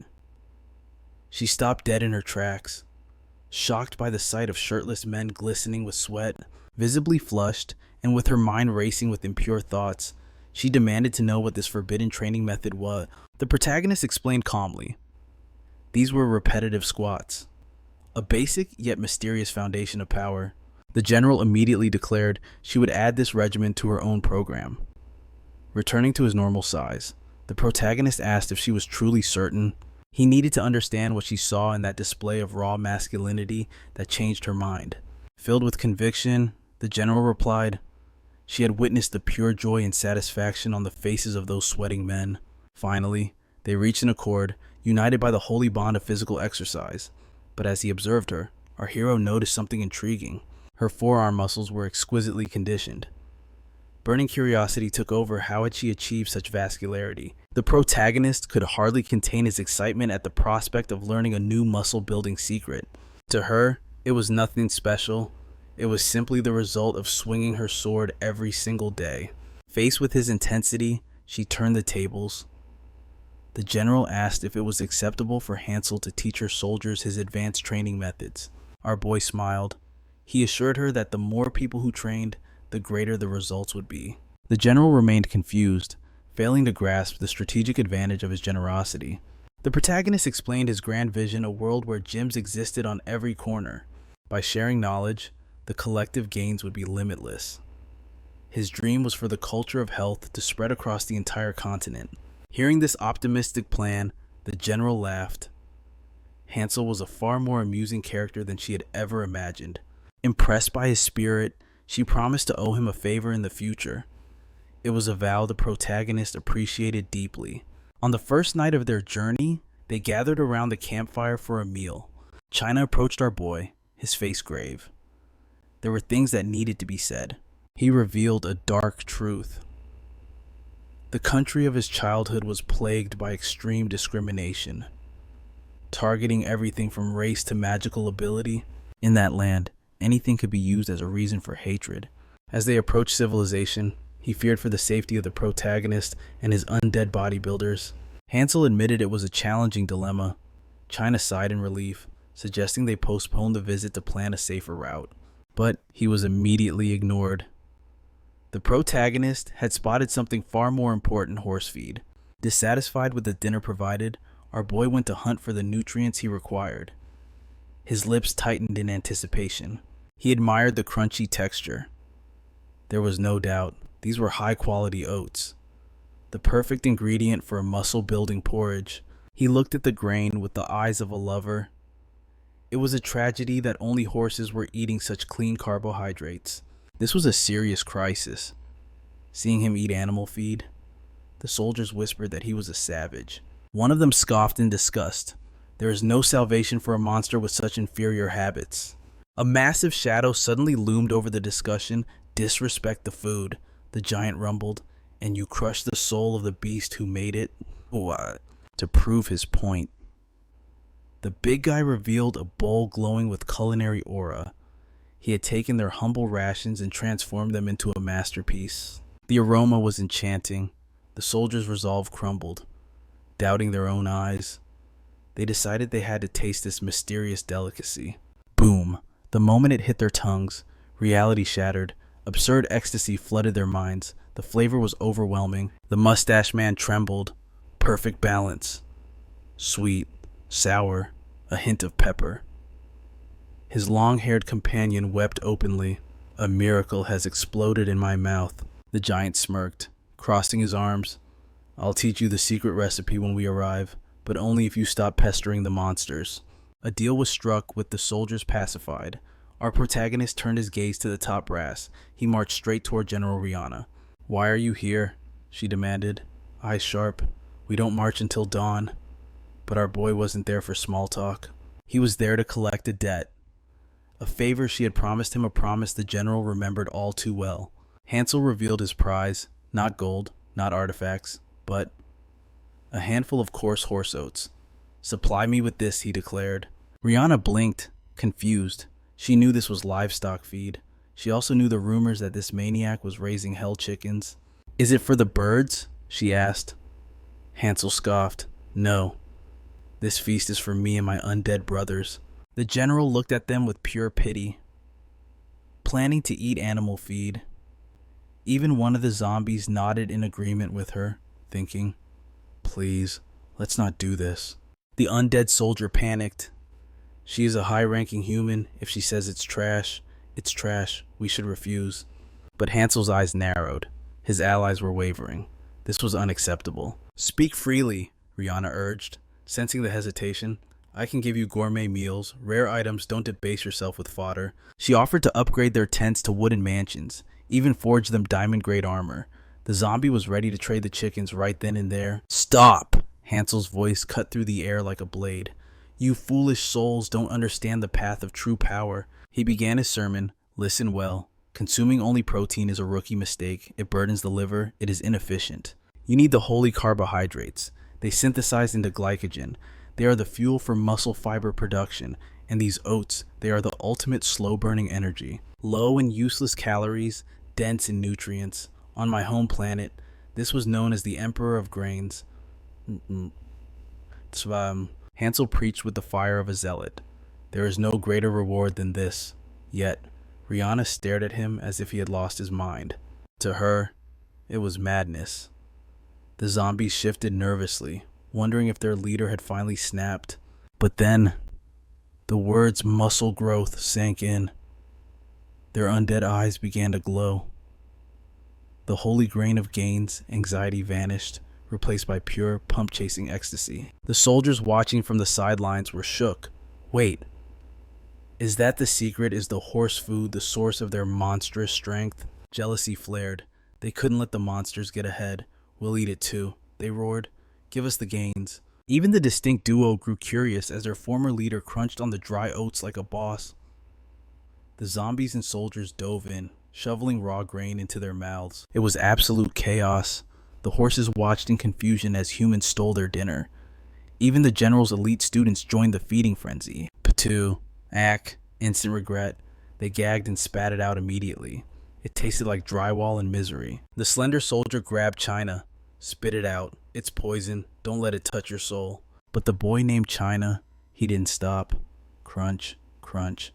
The texture is a battle, he muttered, but the victory tastes sweet. Hansel smiled like a proud father. China possessed the true talent of gluttony. This undead disciple was destined to become an absolute unit. Behind him, Rihanna stood frozen, her brain short-circuiting. She couldn't comprehend the madness, but Hansel looked triumphant. Defeated by his logic, she sighed. Fine, you shall have your mountains of horse feed, I promise. Hansel beamed, radiating pure joy. General Rihanna, you are truly a goddess of generosity. A victory for nutrition, though risky for their taste buds. The scene shifted. The next day, the caravan arrived at the majestic castle walls. The gates groaned open. Rihanna led the vanguard, clearing the path. Finally, our protagonist crossed into the heart of the city. China leaned in, whispering urgently, Master, remember, humans fear what they don't understand. The prejudice here is strong. The air grew heavy. 1,000 eyes pierced them. This kingdom was infamous for its arrogance and discrimination against the extraordinary. The zombies felt the crushing pressure. The silence was deafening. Every step they took felt like walking on a blade's edge under that intense scrutiny. Hansel sensed their fear. He placed a steady hand on a shoulder. Chin up, he commanded. Maintain your form. The zombie peeked nervously at the hostile crowd. Hansel grinned, his confidence blinding. Do you know why they stare? It's not hate, it's envy. They are mesmerized by your magnificent physiques. The zombies blinked. Really, them skepticism lingered. Even China thought, surely that is a lie. But the seed was planted. One zombie straightened his spine. He inhaled deeply, his chest expanding with newfound pride. Flex. Unanimously. They dropped into bodybuilder poses, double biceps, side chest. They flaunted their gains to the world. The terrified citizens weren't scared anymore. They were just cringing into the afterlife. Any lingering doubts vanished from their minds, replaced entirely by the sheer absurdity of the spectacle before them. As the undead struck poses worthy of ancient statues, the terror of the crowd began to shift into a strange, twisted admiration. Meanwhile, within the castle's great hall, the count sneered, asking if this training scheme was truly the payment the protagonist desired for the herd. Our boy remained unfazed. He didn't want gold or glory. He simply demanded seeds the source of life for his people. Hearing this humble request, the count scoffed, dismissing the protagonist as nothing more than an uneducated brute. I only granted the general's request out of pity. The nobleman spat. If not for her, a creature like you would never set foot in my domain. The general bowed deeply, swallowing her pride to thank the Lord for his reluctant benevolence. But her words were cut short by a sharp bark from the count. He turned his glare to our protagonist, warning him not to cause chaos. His orders were absolute: teach the soldiers how to exercise, and then vanish from the castle immediately. Understood. our boy replied with a confident grin. And hey, if you want to get shredded too, I can fit you in as a personal client. The old man bristled at the offer, and as they exited the throne room, he muttered curses about the zombie's reckless arrogance. Collapsing onto his throne, the Count's expression darkened. The general's rising popularity was becoming a threat he could no longer ignore. A malicious smile crept across his face as a plan formed. He snapped his fingers, ordering his servants to summon the ruthless Tutula mercenaries. This was the perfect trap. He would use the general's own request to expose the monster's true nature and destroy her reputation forever. On the military training grounds, the air was thick with sweat and grit as the soldiers went through their daily routines. Suddenly, a command rang out, bringing the drill to a screeching halt. Today, they were scheduled for a very special session. The instructor announced their new master, the Lord of the Zombies, Hansel, personally endorsed by the general herself. Confusion rippled through the ranks. Learn from a rotting corpse. It was unthinkable. How could a monster be an instructor? The drill sergeant barked over their murmurs. Orders are absolute. Stow your doubts and prepare for instruction. Hansel stepped forward, his aura imposing. I am your special trainer, he declared. Today, we forge true strength. Sensing their judgment, he wasted no time. Drop down, he commanded. The soldiers hesitated, glancing awkwardly at General China, who flushed with embarrassment. Our protagonist dropped to the ground, demonstrating perfect form. Disobedience means discipline. Do exactly as I do. Behind the protagonist, his legion of undead loyalists moved in perfect synchronization. Dropping to the floor, the protagonist glared at the frozen soldiers. Are you deaf? I said get down. General China was the first to break. Swallowing her dignity to follow Hansel's order, a soldier in the back snickered at the sight. Look at that, he whispered. Are we really going to play follow the leader with a monster? The drill sergeant hissed. Watch your tongue. Disrespecting Instructor Hansel is an insult to the general herself. But the cadet stood his ground, eyes burning with defiance. Does the general's authority extend to beasts? Is this truly the army's will? The protagonist's brow twitched in irritation.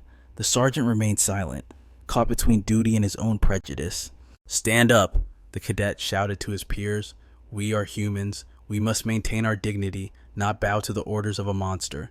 Our boy tilted his head, genuinely confused. Why were they making something so simple so complicated? The sergeant tried to enforce military law, but the cadet cut him off. I am a human first, and a soldier second. I will not obey. And what use is this flailing? The cadet sneered. The sword is the only truth on the battlefield. He leveled his blade at the protagonist. I will not learn from a savage. Before the protagonist could snap him in half, a massive shadow eclipsed the sun. The big guy stepped between them, his voice rumbling like thunder. Allow me to resolve this insolence. If you despise us, he growled, then General China can instruct you. Is that acceptable to your fragile pride? As for your second point, let us test if your steel is truly stronger than our iron muscles. A duel will settle this. And regarding civilization, let combat decide who is the true savage here. The big guy turned to his undead brethren. Are you ready? In unison, the zombies flexed, their muscles ripping against their constraints. We are ready. Witnessing this display of overwhelming discipline, the protagonist wiped a tear from his eye. His boys were growing up so fast. The cadet grinned, sensing an opportunity. He looked to his instructor, who gave a solemn nod of permission. Since I represent humanity, the cadet spat, who will represent the monsters? From the horde, a hulking zombie, a mountain of muscle identical to his peers, stepped into the ring of destiny. The cadet's smirk widened. He wasn't just a raw recruit, and this monster had just signed its death warrant. I am of the Tutula mercenaries, he roared, revealing his true power, and I will show you the meaning of fear, he charged. Closing the distance, the enemy vowed to end his existence, but he forgot one crucial detail: the undead know no fear. With a casual one-armed hoist, the creature delivered a devastating blow to the mercenary's face. Truly, 11 out of 10 people would have perished instantly from such an impact. The arrogant fool was launched through the air like a rag doll. Hansel approached the wreckage, fearing the worst, but his undead minion signaled a slight twitch. The man was clinging to life. Barely. While the mercenary lay unconscious, Hansel scolded his servant for the excessive force, though lecturing a zombie on restraint was as useless as talking to a wall. Regardless, the challenge was won. The time had come for these soldiers to bow their heads and obey. But suddenly the fallen warrior triggered a desperate combat skill, his entire body erupting in a surge of mysterious energy. It seemed he was begging for another round of humiliation. In a flash of speed, he vanished into thin air, refusing to submit to a monster. The mercenary reappeared behind the zombie, aiming for a lethal blindside strike. The undead servant turned slowly, completely oblivious to the blade descending upon him. However, the giant minion was ready. He triggered his gravity amplification skill, instantly maximizing the output. Under the crushing weight, the mercenary froze, unable to complete his strike. The assault was halted cold. Hansel's eyes narrowed in displeasure as he stalked toward the foolish soul who dared to break the rules. He was ready to teach a lesson through pure agony. All Hansel had to do was lay a single, gentle finger on the degenerate's body. Boom!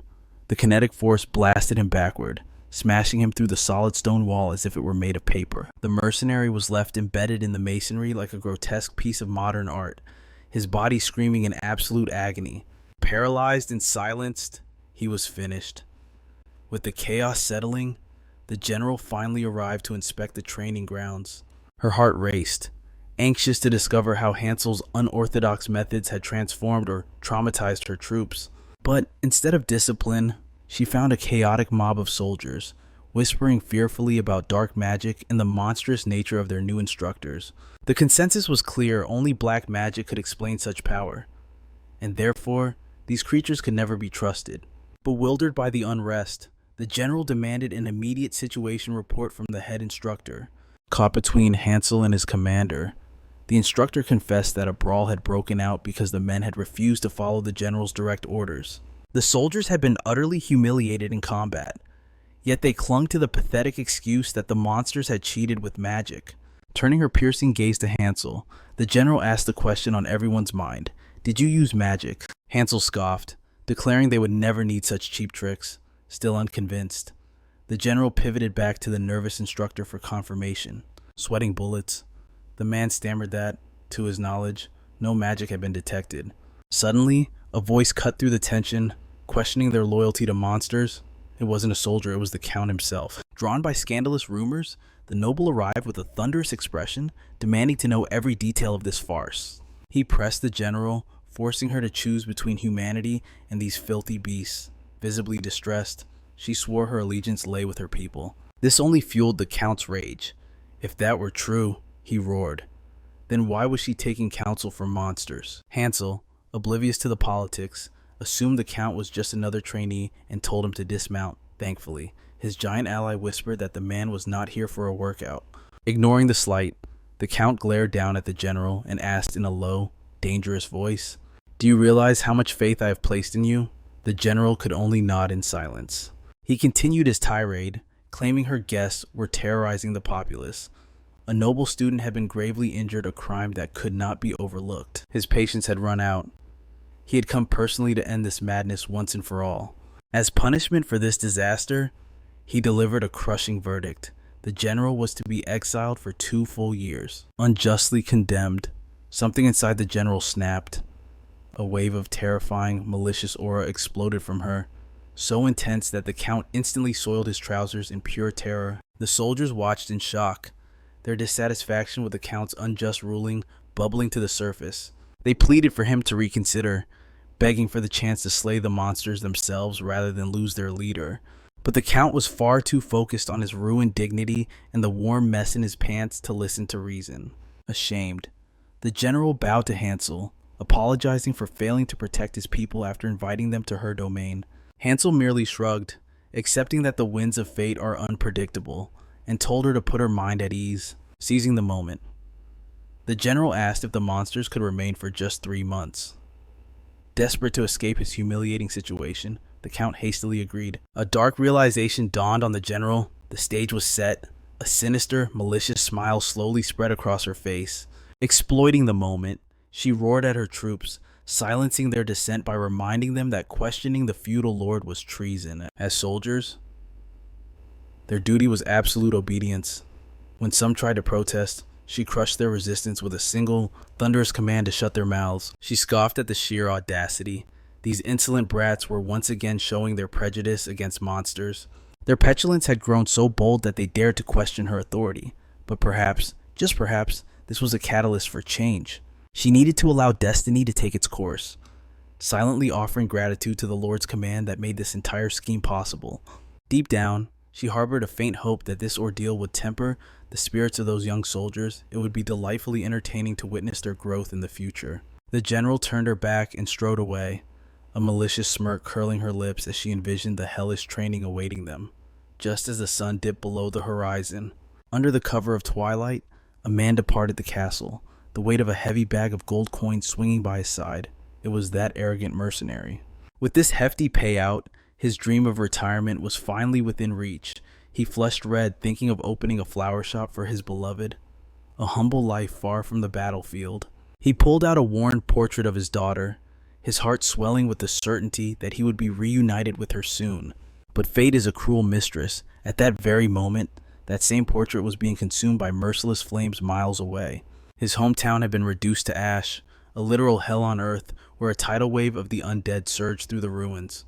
Perched high atop a hill, a mysterious, clown-like figure watched the carnage with twisted glee, savoring the destruction like fine wine. Sensing a shift in the air, the madman turned to find another presence behind him, a woman named Alyssa, and greeted her as if they were old friends reuniting.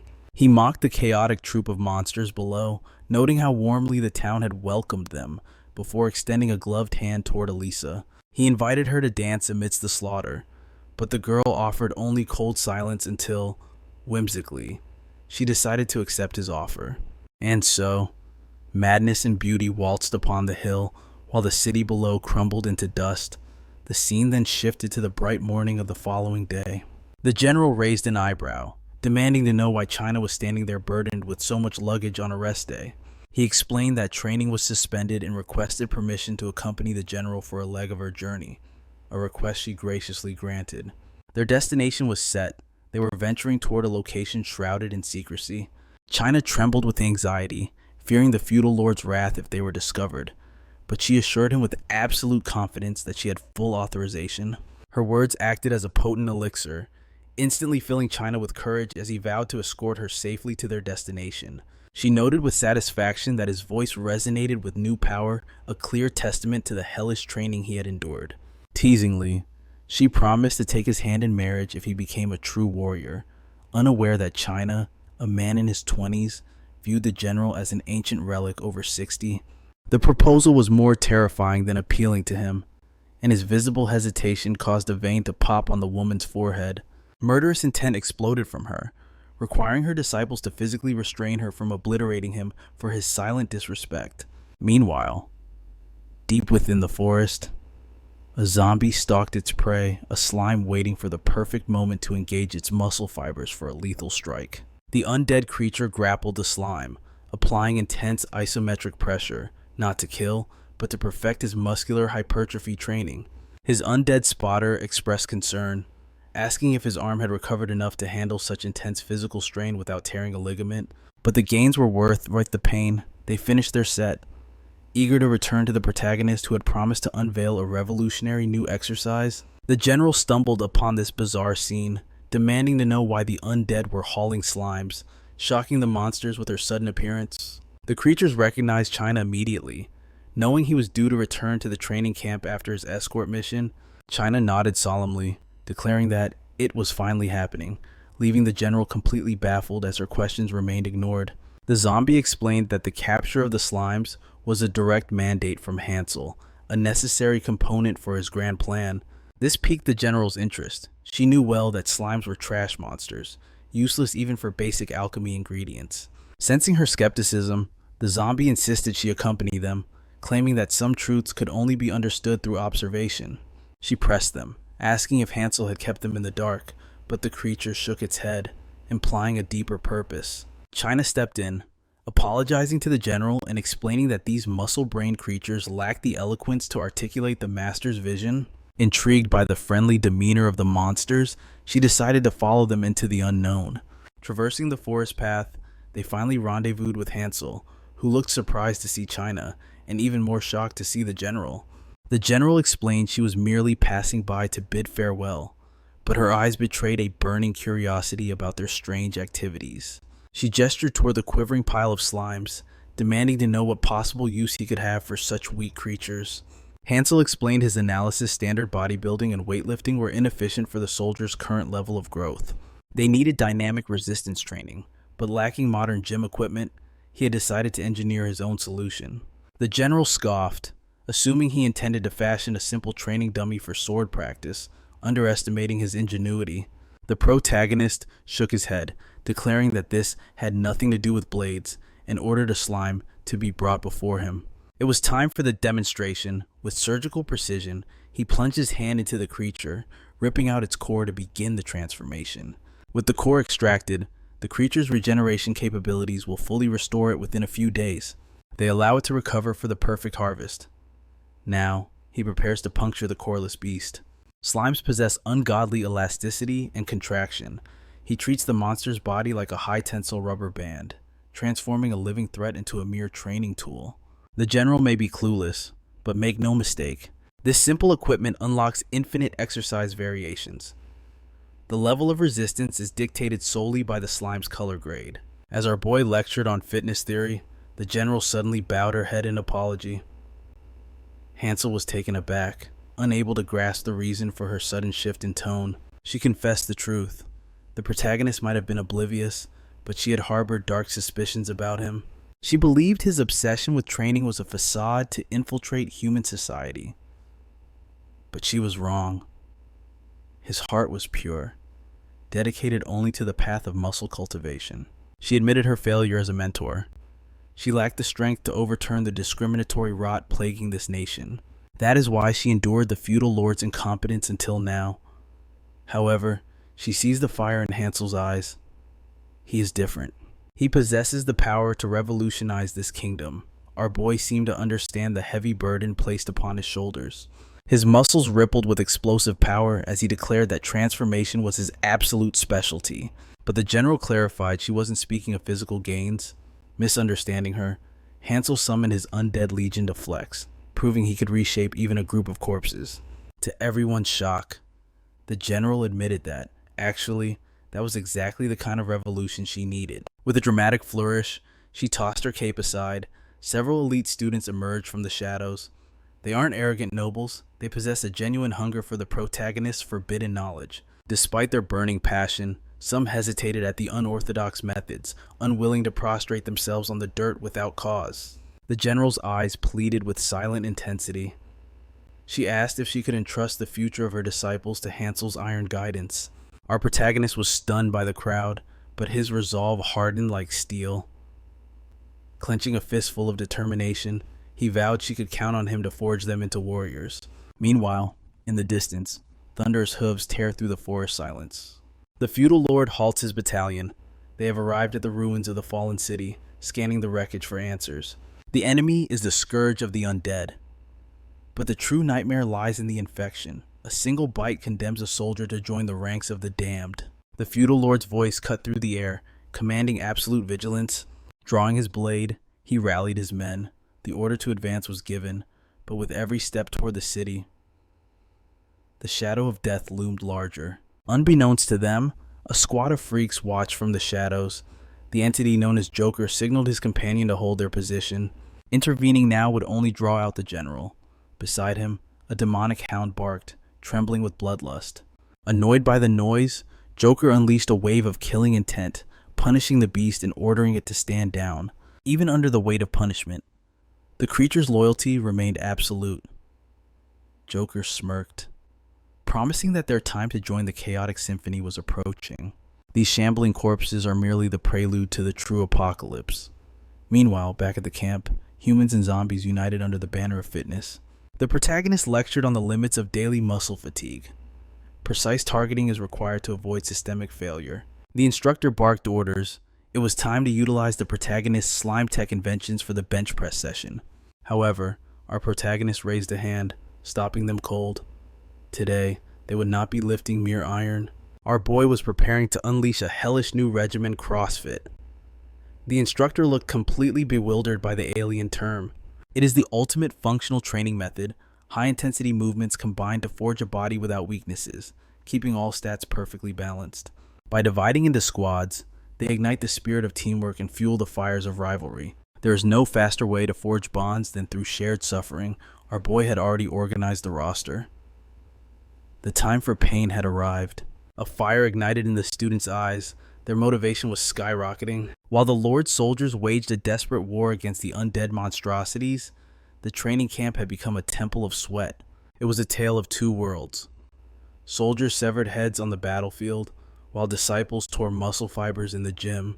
As steel blades pierced rotting flesh on the front lines, our protagonist drilled the path to physical perfection into his students. Suddenly, a sound pierced his concentration. The siren had been wailing across the camp. He turned to the instructor for answers. The instructor revealed the grim truth. The feudal lord is clashing with the zombie horde that plagues these lands. That siren is a scream for reinforcements. It signifies that the enemy's power level has exceeded all calculations. But our protagonist's gaze didn't shift to the horizon. It fell upon the members of Group 4. They were failing. Their form was sloppy. They needed to drop the weight immediately. The instructor stared in disbelief. The kingdom was burning, but this maniac only cared about proper exercise form. Back on the blood-soaked field, the feudal lord rallied his surviving troops. The scouts have returned with vital intelligence. They have located the enemy stronghold lurking at the very end of that path. Burning with the desire to purge this evil and restore peace to the realm, the soldiers roar as one. Their morale touches the sky, fueled by the intoxicating taste of their recent victory. The feudal lord issues the final command. The moment of destiny has arrived. It is time to march into the heart of darkness and crush the opposition.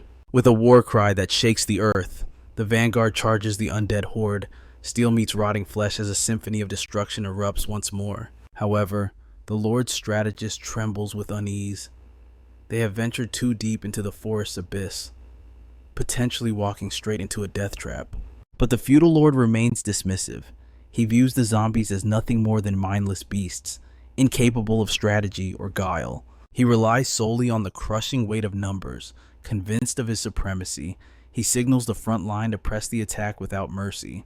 His voice booms across the battlefield, driving his men into a frenzy. Do not falter. Do not stop until their blood soaks the ground. They push forward to exterminate every last abomination, but from the shadows, the Joker watches, and a twisted smile plays upon his lips. Deep within the dense foliage, the trap is sprung. The army suddenly finds itself encircled on all sides by a hidden force. With a simple snap of his fingers, the shadows come alive. The true mastermind behind this chaos finally steps onto the stage, flanked by his elite enforcers. His cold eyes scan the battlefield. He mocks them, revealing a fatal flaw in their formation that they were too blind to see. Fools, he sneers. In this terrain, you need spears to survive. Your fancy swords are nothing but useless decorations here. At his command, the slaughter begins. The soldiers are helpless against the counterattack, falling like wheat before a scythe. The defensive line collapses. Seeing his men butchered, the feudal lord draws his blade, resolving to end this nightmare with his own hands. Recognition flashes in the Joker's eyes. Well, he drawls. It has been an eternity since our paths last crossed, old man. In a blur of motion, the Joker effortlessly parries the strike. He laughs, sensing the feudal lord's aura fading. Your blade has grown dull with age. The lord recoils in shock. While time has withered him, his enemy stands before him unchanged, untouched by the ravages of years. He realizes the anomaly. The Joker lacks the cultivation to manipulate internal energy like the Grand General can. True, he lacks traditional martial prowess. Instead, he reveals his dark masterpiece syringes glowing with a volatile, forbidden substance. Without hesitation, he plunges the needle into his vein instantly. His body begins to contort in a grotesque display of agony. Flesh rips and bones crack as he expands into a titan. Muscles bulge with unnatural power. He is fused completely with the mutagen. He towers over the battlefield like a demon god. The feudal lord watches in horror, realizing the depth of this depravity, human experimentation. Yet the monster wears a grin. He feels no remorse, viewing his twisted form as the pinnacle of evolution. Silence answers the Lord's judgment. It seems the beast's consciousness has ascended to a realm of pure savagery. Panic sets in. The Lord must devise a killing blow instantly before the lesser monsters overwhelm him.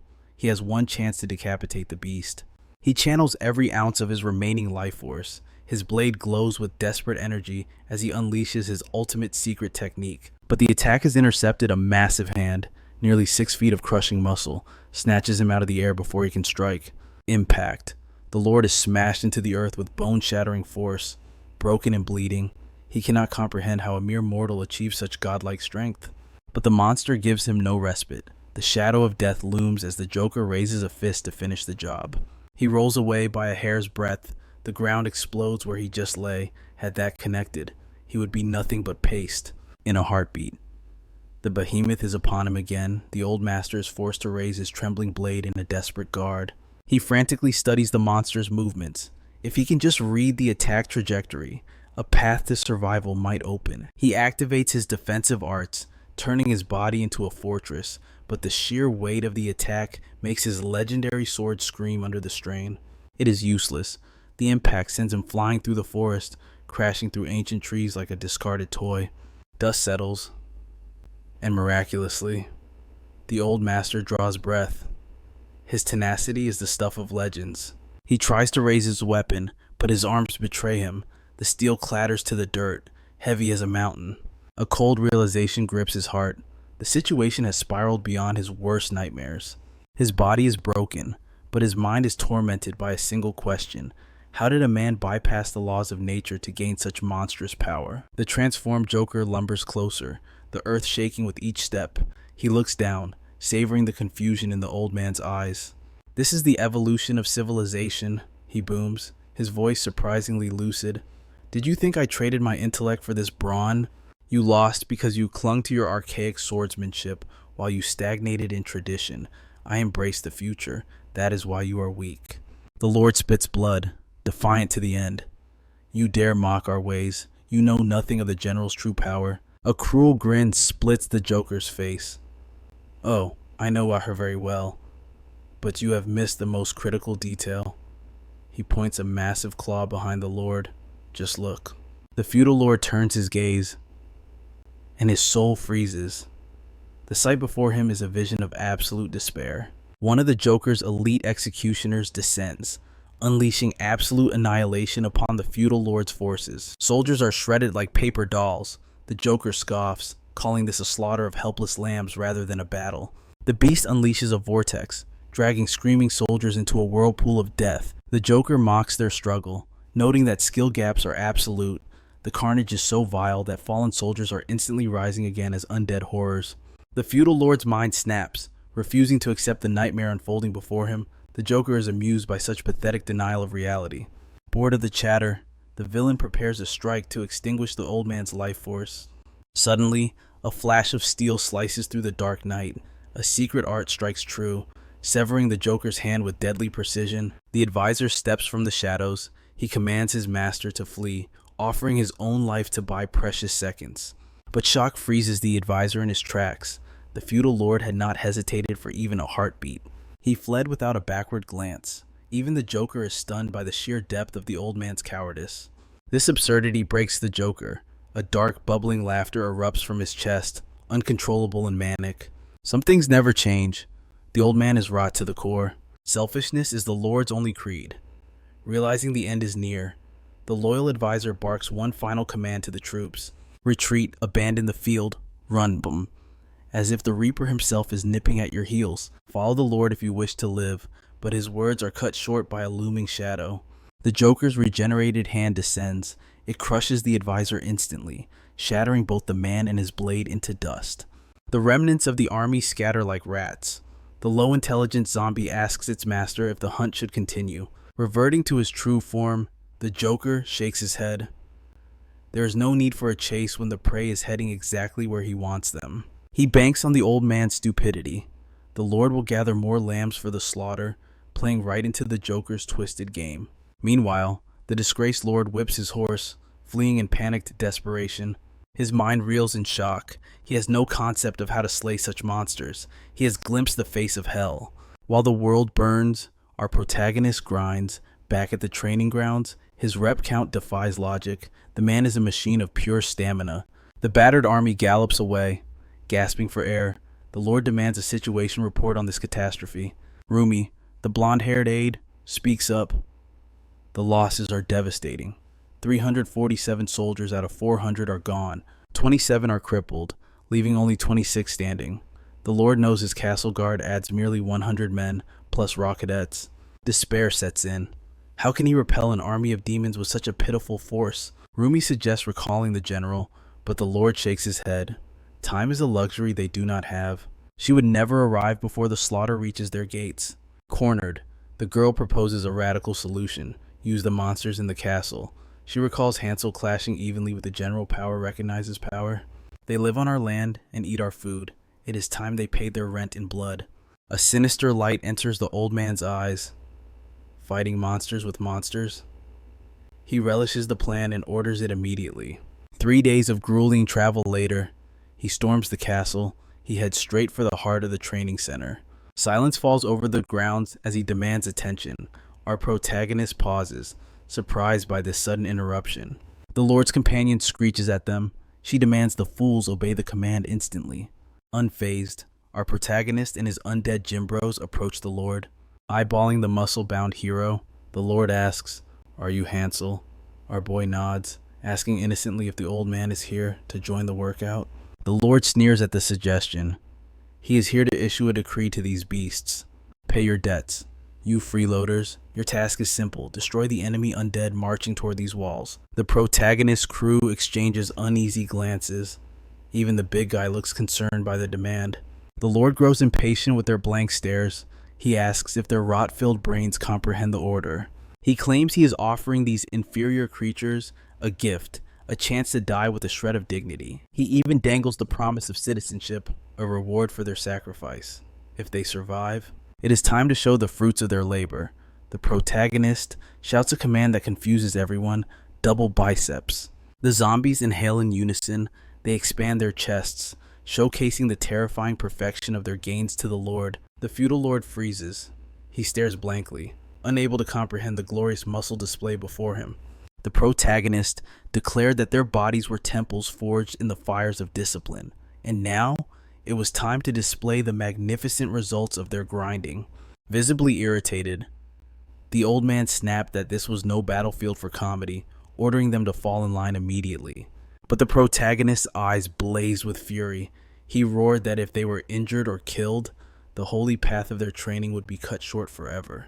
With deadly seriousness, he demanded to know if the old man was prepared to take responsibility for the catastrophic muscle loss, the dreaded catabolism that might ensue. The old man couldn't comprehend such nonsense, but as a terrifying dark aura exploded from the protagonist, he realized one thing: he needed to apologize, or he would die. Pure, primal terror washed over him, churning his stomach until he felt the urge to vomit. Trembling, he offered a formal apology for his ignorance and dismissed the bystanders. Hansel then turned his sharp gaze back to the cadets. Their brief respite was over. It was time to return to the hellish grind of their routine.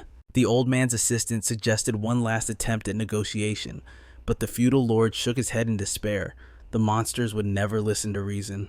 There was only one option left: summon General Boy. The girl froze, her eyes widening in shock at the mere mention of that name. The old man admitted that while General Boy's personality was twisted, his strength rivaled the female generals. The order was given: assemble the legion at the castle gate. They would show these rotting abominations the true, unyielding potential of humanity. Soldiers took their positions atop the high walls, hearts pounding as they awaited the onslaught. Among them stood an eccentric warrior sporting a mohawk.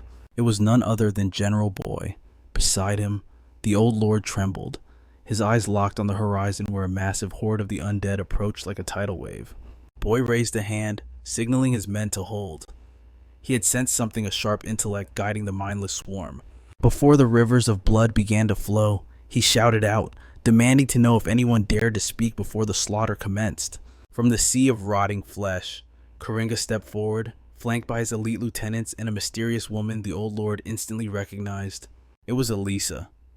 Coringa sneered, noting that such an aggressive greeting was rude, but he humored the humans, asking what terms they could possibly offer. General Boy knew the enemy numbers were overwhelming, but the warriors behind these walls were elite. Breaching this fortress would cost them dearly. Thus, he proposed a classic solution: a duel of champions to decide the victor without mass casualties. A twisted grin spread across Coringa's face. The proposal amused him greatly, and he accepted without a second thought. Boy beamed with arrogant confidence. He loved nothing more than a valid excuse to inflict violence. With a mighty leap, Boy descended from the wall, intent on striking terror into the enemy's heart. He waited eagerly to see which lamb would be sent to the slaughter. It appeared the mindless, hulking zombie had been chosen as his opponent. The creature lumbered toward Boy, attempting to speak, but only a guttural scream escaped its throat. Forming words was clearly too difficult. Sword in hand, Boy acknowledged the beast's formidable size. Now, he would test if this monster possessed the combat skills to match its bulk. Boy moved first. He launched a lightning-fast strike intended to cleave flesh from bone, but the mentally limited zombie was an iron fortress. The creature blocked the general's devastating blow with sheer brute strength. Boy realized instantly that this was no ordinary corpse, but durability alone wouldn't save it. Closing the distance, Boy unleashed a torrent of strikes, hammering the zombie with all his might. Yet, the creature guarded effectively, shrugging off the damage. Suddenly, the beast spat a vile substance at the General Boy's instincts screamed, and he barely dodged the projectile. Acid. He realized with a shudder that if that liquid had touched him, he would have melted away. Intrigued by the creature's resilience, he demanded to know the secrets of its construction. For such strength in the undead was rare, but the beast could only respond with silence. Then, the creature turned and bolted. Boy scoffed, believing his enemy was fleeing in terror as it created distance between them. But the general would not permit a coward's escape. This duel would only end when one of their hearts stopped beating. Boy closed in, ready to crush the fleeing enemy. However, he failed to realize he was dancing exactly to the tune of the simple-minded zombie's plan. Something felt wrong. The atmosphere shifted. From the walls, the old man screamed for the general to watch out. A projectile, a piece of bone, whistled through the air. Fortunately, the general's reflexes were sharp, and he deflected the sneak attack with his blade. Furious, he roared, demanding to know who dared interrupt a sacred duel. In response, a dog stepped forward, barking loudly to draw his focus. It was the ultimate distraction. Before Boy could react, a crushing blow from Coringa slammed into his defenseless back. The villain, powered up by steroids, mocked the very idea of a sacred duel. Honor meant nothing to him. He had accepted the challenge for one reason only. General Boy was the solely dangerous variable within that castle. The general had chased the bait, blinded by bloodlust, and walked right into a massacre. Now, he lay on the ground, enduring a brutal beatdown. Coringa laughed coldly, remarking, "This general truly has the brain of a bull, just as his name implies." The feudal lord watched the tragedy unfold in horror. Even the big bear on the wall stared in utter disbelief, broken and defeated. The general swallowed his pride, begging for mercy. As the blows continued to rain down, Coringa sneered that perhaps, just perhaps, they would spare his miserable life. At a silent signal, the simple-minded zombie obeyed. It seized the general and launched him skyward like a rag doll. The poor man couldn't comprehend his sudden ascent, but gravity was the least of his worries. As he plummeted, he saw the sea of gnashing teeth below. He had been fed to the horde. Moments later, his humanity was gone. He rose again, a new puppet in the army of the dead. The feudal lord watched in horror as his best fighter fell. Coringa's voice dripped with malice. "Accept your defeat and surrender the castle." Surrender might buy him his life, but the old man's pride was iron. He would never yield his home to a monster who had discarded his own humanity. Coringa's grin widened. "Then the deal is off. None of you shall leave this place alive." He pointed a rotting finger toward the ramparts, commanding the endless tide of death to consume them all. The undead swarm charged the gates, desperate. The lord screamed for his archers to loose their arrows. But panic had set in. These were untrained men, fumbling with bowstrings, their hands shaking too much to aim. The situation was catastrophic. The girl beside him cried out for orders, but the lord stared blankly. After a moment of deep thought, he confessed, "I have no idea." His brutal honesty stunned her. Then, terror took the wheel. The old man turned tail and abandoned the walls in a frantic sprint. He fled deeper into the stronghold, living up to his shameful reputation as a spineless coward. Running away was his specialty. Even the female general knew the feudal lord was famous for retreating at the first sign of danger. Yet, a scholar once called it a talent, a survival instinct that prioritized life above all honor. Memories flooded back even when his beloved was captured. He had turned his back. He had always chosen to run. The burden of leadership was heavy, but this retreat had a destination. He wasn't just fleeing, he was seeking a miracle. He burst into the training grounds. Gasping for air, the old man threw away his dignity and begged to be saved. He groveled, apologizing profusely for mocking them earlier, for being an arrogant fool in the face of true strength. "I don't care if I die," he cried, "but please, save my people." He implored the protagonist and his muscle-bound crew to intervene. Hansel looked down at the sobbing lord and asked a simple question: "Do you want to work out?" The old man blinked, utterly confused. Hansel began stretching his triceps, casually remarking that he had no use for the lord's life. However, Hansel smirked, "Your personal training fees just skyrocketed." The instructor cracked his knuckles. He was joining the fray. But as the students cheered, our protagonist raised a hand. "Rookies, hold your ground." The muscle zombies laid down the law. "If your big 3 lifts don't total 400 kilos, stay back." Their glare dared anyone to argue. Watching this absurdity, the feudal lord was certain of one thing: these monsters were absolute idiots. Yet, an aura of undeniable power surrounded them. With his elite gym bros in tow, the protagonist marched toward the main gate. They chose the most direct route to the slaughter. "Emergency protocols," Hansel barked. "We're doing interval training walk, then full sprint for 90 seconds. Go!" The only one suffering was Fatty. He trailed behind, wheezing like a broken bellows, on the verge of cardiac arrest. Through his blurry vision, he could only marvel at the inhuman speed of his gym buddies. In the city center, death was inches away from the innocent, but suddenly, the muscle squad crashed in like a human avalanche. A child, clutched tight in his mother's arms, looked up in wonder. "Look, Mom, we're saved." As the protagonist plowed through the undead toward the gate, the boy's eyes shined. "I want to learn the sword so I can be strong like him." His mother shook her head slowly, staring at the carnage. "Sweetie, those aren't swords." "We'll ask for their workout routine later."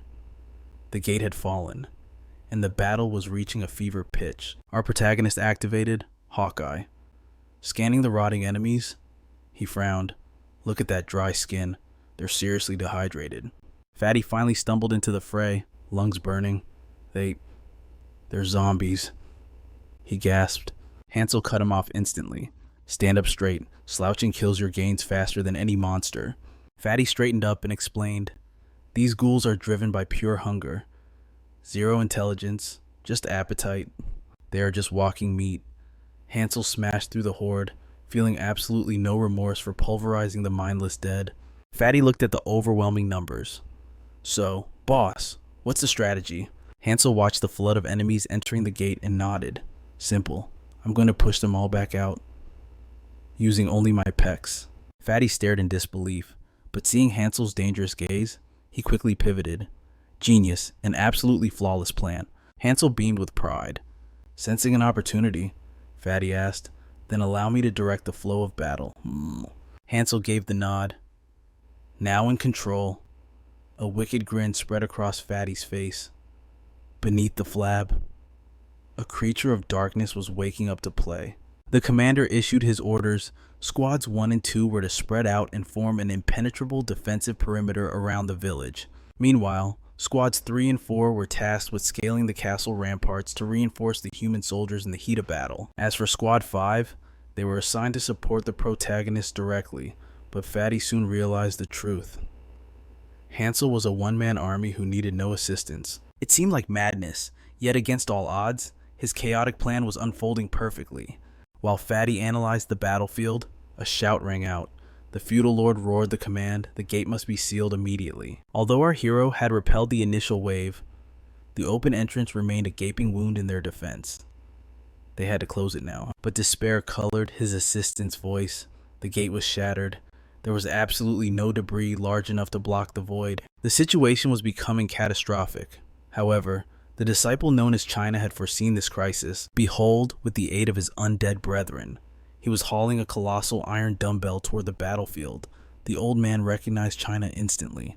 He knew him only as the general's incompetent student, but seeing that massive weight, the assistant's eyes widened in disbelief. How could they possibly move such mass? Even our protagonist was stunned. His subordinates marched on, muscles straining against the burden. China lent his own strength to the effort. But the iron monolith was so dense that the zombies were hitting their physical limit. It was becoming too much. China roared to his companions, motivating them that the set was not finished. It was not time to give up yet. The zombie hesitated. He knew his human leader was optimistic. But if they pushed beyond failure now, they risked permanent injury, and if that happened, their training days would be over. With no strength left in the tank, the zombie collapsed halfway. China watched, devastated by his comrade's failure. The burden fell solely on China. The intensity was crushing, his stamina drained, vision fading into darkness, until suddenly focus returned. Adrenaline surged. He couldn't believe it. He was actually moving the immovable weight. But he wasn't alone. Reinforcements had arrived. Fatty activated his ability. He reduced the gravity acting on the dumbbell and ordered Squad 5 to assist China. It was time to seal the city once and for all. China poured every ounce of willpower into the task, flanked by his fellow zombies. They were inches away from reaching the protagonist's position. Veins popping, muscles screaming. They drew closer. All the while, the protagonist waited with the patience of a true master. But the tension was suffocating. The wait felt like an eternity for everyone involved. Just as they reached their breaking point, the journey ended with a thunderous crash. They successfully blocked the castle entrance with the massive weight. Victory, drenched in the sweat of their labor, they stood proud. The zombie had ascended so far in status that the illustrator even blessed him with a nose. Our protagonist nodded in approval. He noticed his allies had lifted with perfect form, carefully protecting their joints. He praised their magnificent gains. The undead celebrated, their glistening bodies a testament to a successful workout. Fatty grinned in triumph. The first phase of the grand strategy was complete. The lifting team had earned their rest, but for the others, the real workout begins now. Everyone outside of squads 1 and 2 must repel the advancing horde. The protagonist's disciples swarmed the stairs. They took their positions along the wall, ready for war, prepared to support their master. They didn't just fight, they flexed.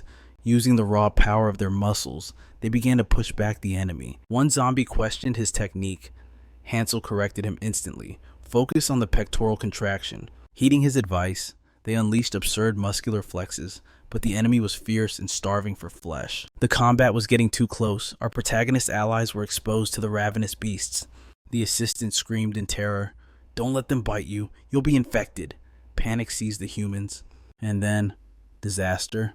One of the protagonist's zombies took a direct bite. The infection seemed to take hold. Its jaws snapped shut, saliva dripping in agony as it let out a blood-curdling scream on the battlefield. Immediately, his squad mate slapped him. Cut it out, he scolded. We're already dead. Stop pretending to be infected.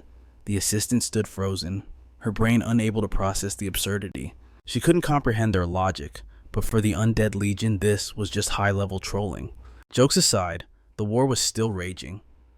The monsters surged forward. Making a fatal mistake, they targeted the protagonist's muscles. A cursed creature clamped its jaws down on him. Crunch. But it wasn't flesh that tore, it was the monster's teeth shattering against his steel physique. The protagonist's eyes went cold. He despised the contact. Because the beast had dared to stain his muscles. He annihilated it with a single devastating blow. Watching from the shadows, Joker began to sweat. Who were these anomalies? A human boy commanding monsters to save humans. It defied all logic. The villain could not comprehend why the undead were fighting for the side of the living. A twist of fate no one could have predicted. Yet, with eyes cold as ice, Coringa analyzes the chaos. He barks a command, ordering his minions to sink their fangs into Hansel. The horde surges forward, desperate to execute their master's dark design. On the ground, the soldiers fight with renewed fury. They hunger for vengeance, striking down the monsters to honor their fallen brothers.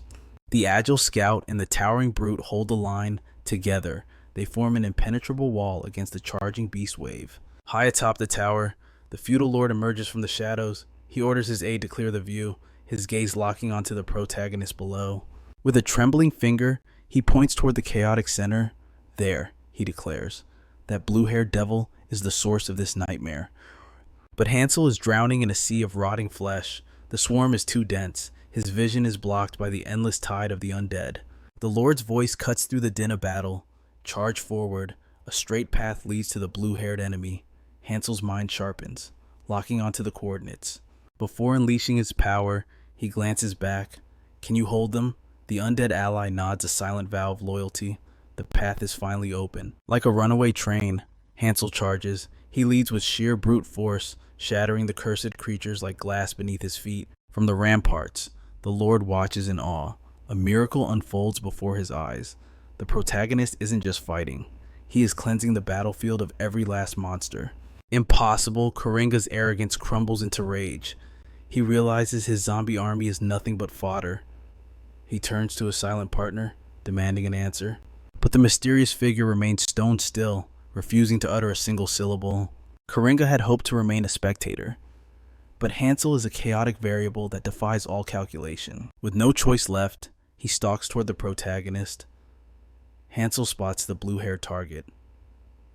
The air crackles with tension as predator and prey lock eyes. Suddenly, Coringa's body begins to mutate. His muscles swell, expanding into a grotesque form as he launches a devastating charge. But Hansel sneers at such artificial strength. He doesn't flinch. As they collide, shockwaves ripple through the forest, power meets power. Neither warrior holds back. Killing intent saturates the air as they exchange blows that could shatter boulders. The impact is catastrophic. However, Hansel is a true titan. He begins to overwhelm the villain. Stunned by this resistance, Coringa roars, "Why does a monster like you fight for weak humans?" Hansel's answer is simple yet ironclad. "I protect my disciples. The way of muscle is the way of justice." He pushes harder, veins bulge as he exerts crushing pressure. For the first time, the arrogant Coringa tastes the bitter flavor of defeat. With a thunderous boom, Hansel slams him into the earth. "I will defend my people." Coringa's eyes widen in genuine terror. His strength is nothing compared to this beast. Before he can recover, an iron grip crushes his throat. Hansel lifts him, and Coringa feels the abyss of death staring back at him. Desperate to survive, Coringa thrashes wildly. He unleashes a flurry of strikes against Hansel, panic fueling every blow. Hansel barely blinks. He looks down with cold pity.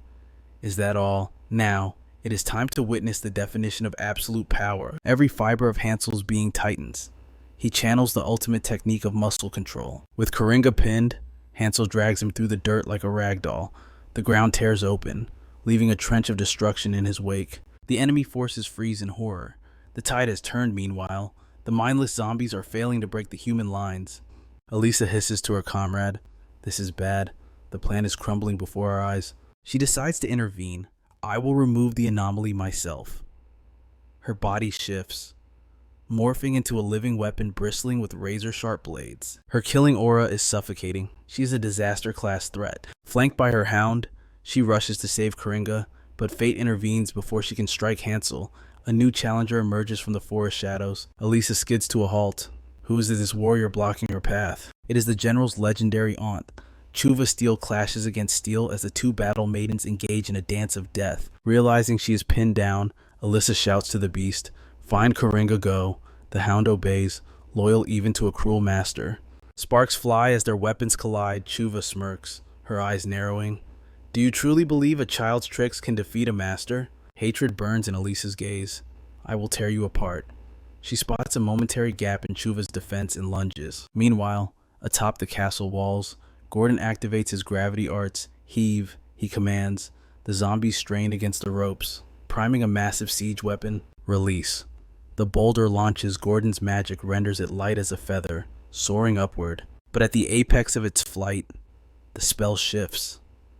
The massive stone streaks across the sky like a falling star. Gravity. Increase. Gordon snaps his fingers.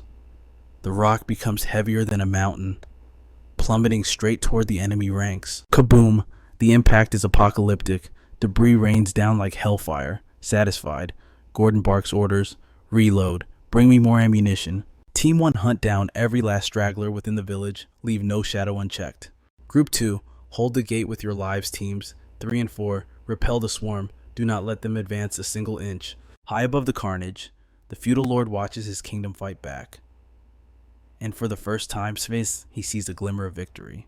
The feudal lord recognized the protagonist's raw power, but Gordon, his command over the battlefield was nothing short of divine, as if he were a god moving pieces on a chessboard from the heavens above. An ancient memory resurfaced in the old man's mind, a lost legend passed down from his grandfather, about a calamitous beast that once forged a pact with humanity. It was the hero of the Fourth Great War, the legendary dragon strategist. Watching Gordon's tactical genius unfold, the Lord saw the shadow of that ancient legend.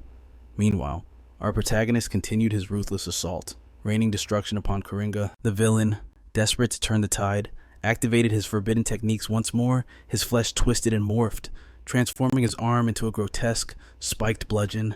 With murderous intent, he drove the weapon toward the gap in our hero's ribs. A thunderous impact shook the very ground. However, Hansel didn't even flinch. With a simple flex, his muscles hardened into an impenetrable fortress, trapping Coringa's limb in a vice grip of pure iron. Terror dawned in the villain's eyes. No matter how hard he pulled, his arm remained buried within the protagonist's steel-like muscle fibers. Suddenly, a feral bark echoed from the forest. The beast had located its target, unleashing a barrage of razor-sharp bone projectiles at the protagonist. This was no ordinary attack. It was a sublime fusion of wind arts and necromancy. These bones struck with the weight of steel, carrying enough kinetic force to crush a skull in a single blow. A storm of projectiles hammered against the protagonist's body. Yet, even as the dust settled, he stood completely unfazed. To a monster like Hansel, this lethal barrage felt like nothing more than a pleasant acupuncture session. Seeing its strongest attack fail, the beast fell into a terrified silence, awaiting orders from its master, Coringa.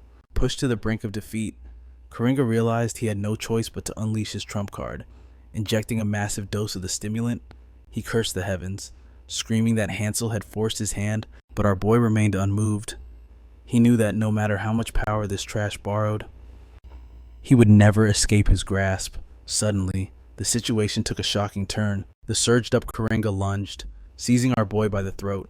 In that same instant, the villain's body expanded so violently that he slipped free from Hansel's grip. Coringa's form had swollen to monstrous proportions. Our protagonist tried to re-establish his hold, but the enemy's sheer bulk made it impossible to find a purchase. Seizing the opening, Coringa drove a devastating fist straight into the protagonist's solar plexus. The shockwave sent Hansel rocketing through the air, yet miraculously, he righted himself mid-flight, looking as if he hadn't taken a scratch. Coringa pursued him with blinding speed. A blur of malice and muscle, he was convinced the tide of battle had finally turned in his favor. He moved faster than the naked eye could track, but our boy wasn't using eyes. He was utilizing the full potential of his muscular control to sense the very air shifting. Our protagonist possesses absolute mastery over every single muscle fiber in his body. Coringa roared, declaring he had saved this power for a worthy opponent, but now Hansel would pay the ultimate price for his interference. In response, our boy engaged his red muscle fibers to their limit, dropping into the legendary abdominal pose. It was a display of pure dominance. By striking bodybuilding poses, he hardened his body to deflect every single one of Coringa's lethal strikes, but he still held back the hidden potential of his white muscle fibers. While they lacked the explosive power of the red, they possessed a divine advantage, limitless endurance. Coringa's eyes widened in horror. He realized his barrage wasn't leaving even a mark on his enemy. Desperate, he shifted tactics, mustering every ounce of strength. He launched a treacherous blow aimed directly at the protagonist's spine. But Hansel's plan was simple, yet brutal: become an immovable object and wait for the enemy to burn himself out. He continued to flex, a statue of adamantine strength, turning this fight into a grueling duel of endurance. In a battle of stamina, the fittest survives. However, there was one critical factor our protagonist had overlooked. Coringa's physique was a lie. That monstrous bulk wasn't earned through sweat and blood, but forged by the unholy alchemy of the stimulant. Just as the next strike descended, our protagonist unleashed the forbidden insane chest pose. Coringa met him head-on with a blow capable of shattering mountains. The two titans collided, shockwaves rippling outward as their contest of strength escalated to terrifying new heights. Hansel's expression darkened. He realized he could no longer treat this as a mere workout. He had to get serious. Meanwhile, Coringa was pushing his chemically enhanced body to its breaking point just to make the protagonist shed a single drop of sweat. As the brawl raged on, Coringa struggled to comprehend the source of Hansel's godlike power, barely managing to weave through the protagonist's crushing grasp. Realizing he couldn't afford to waste energy, the villain played evasively. But in that moment, Hansel noticed a fatal flaw in his opponent.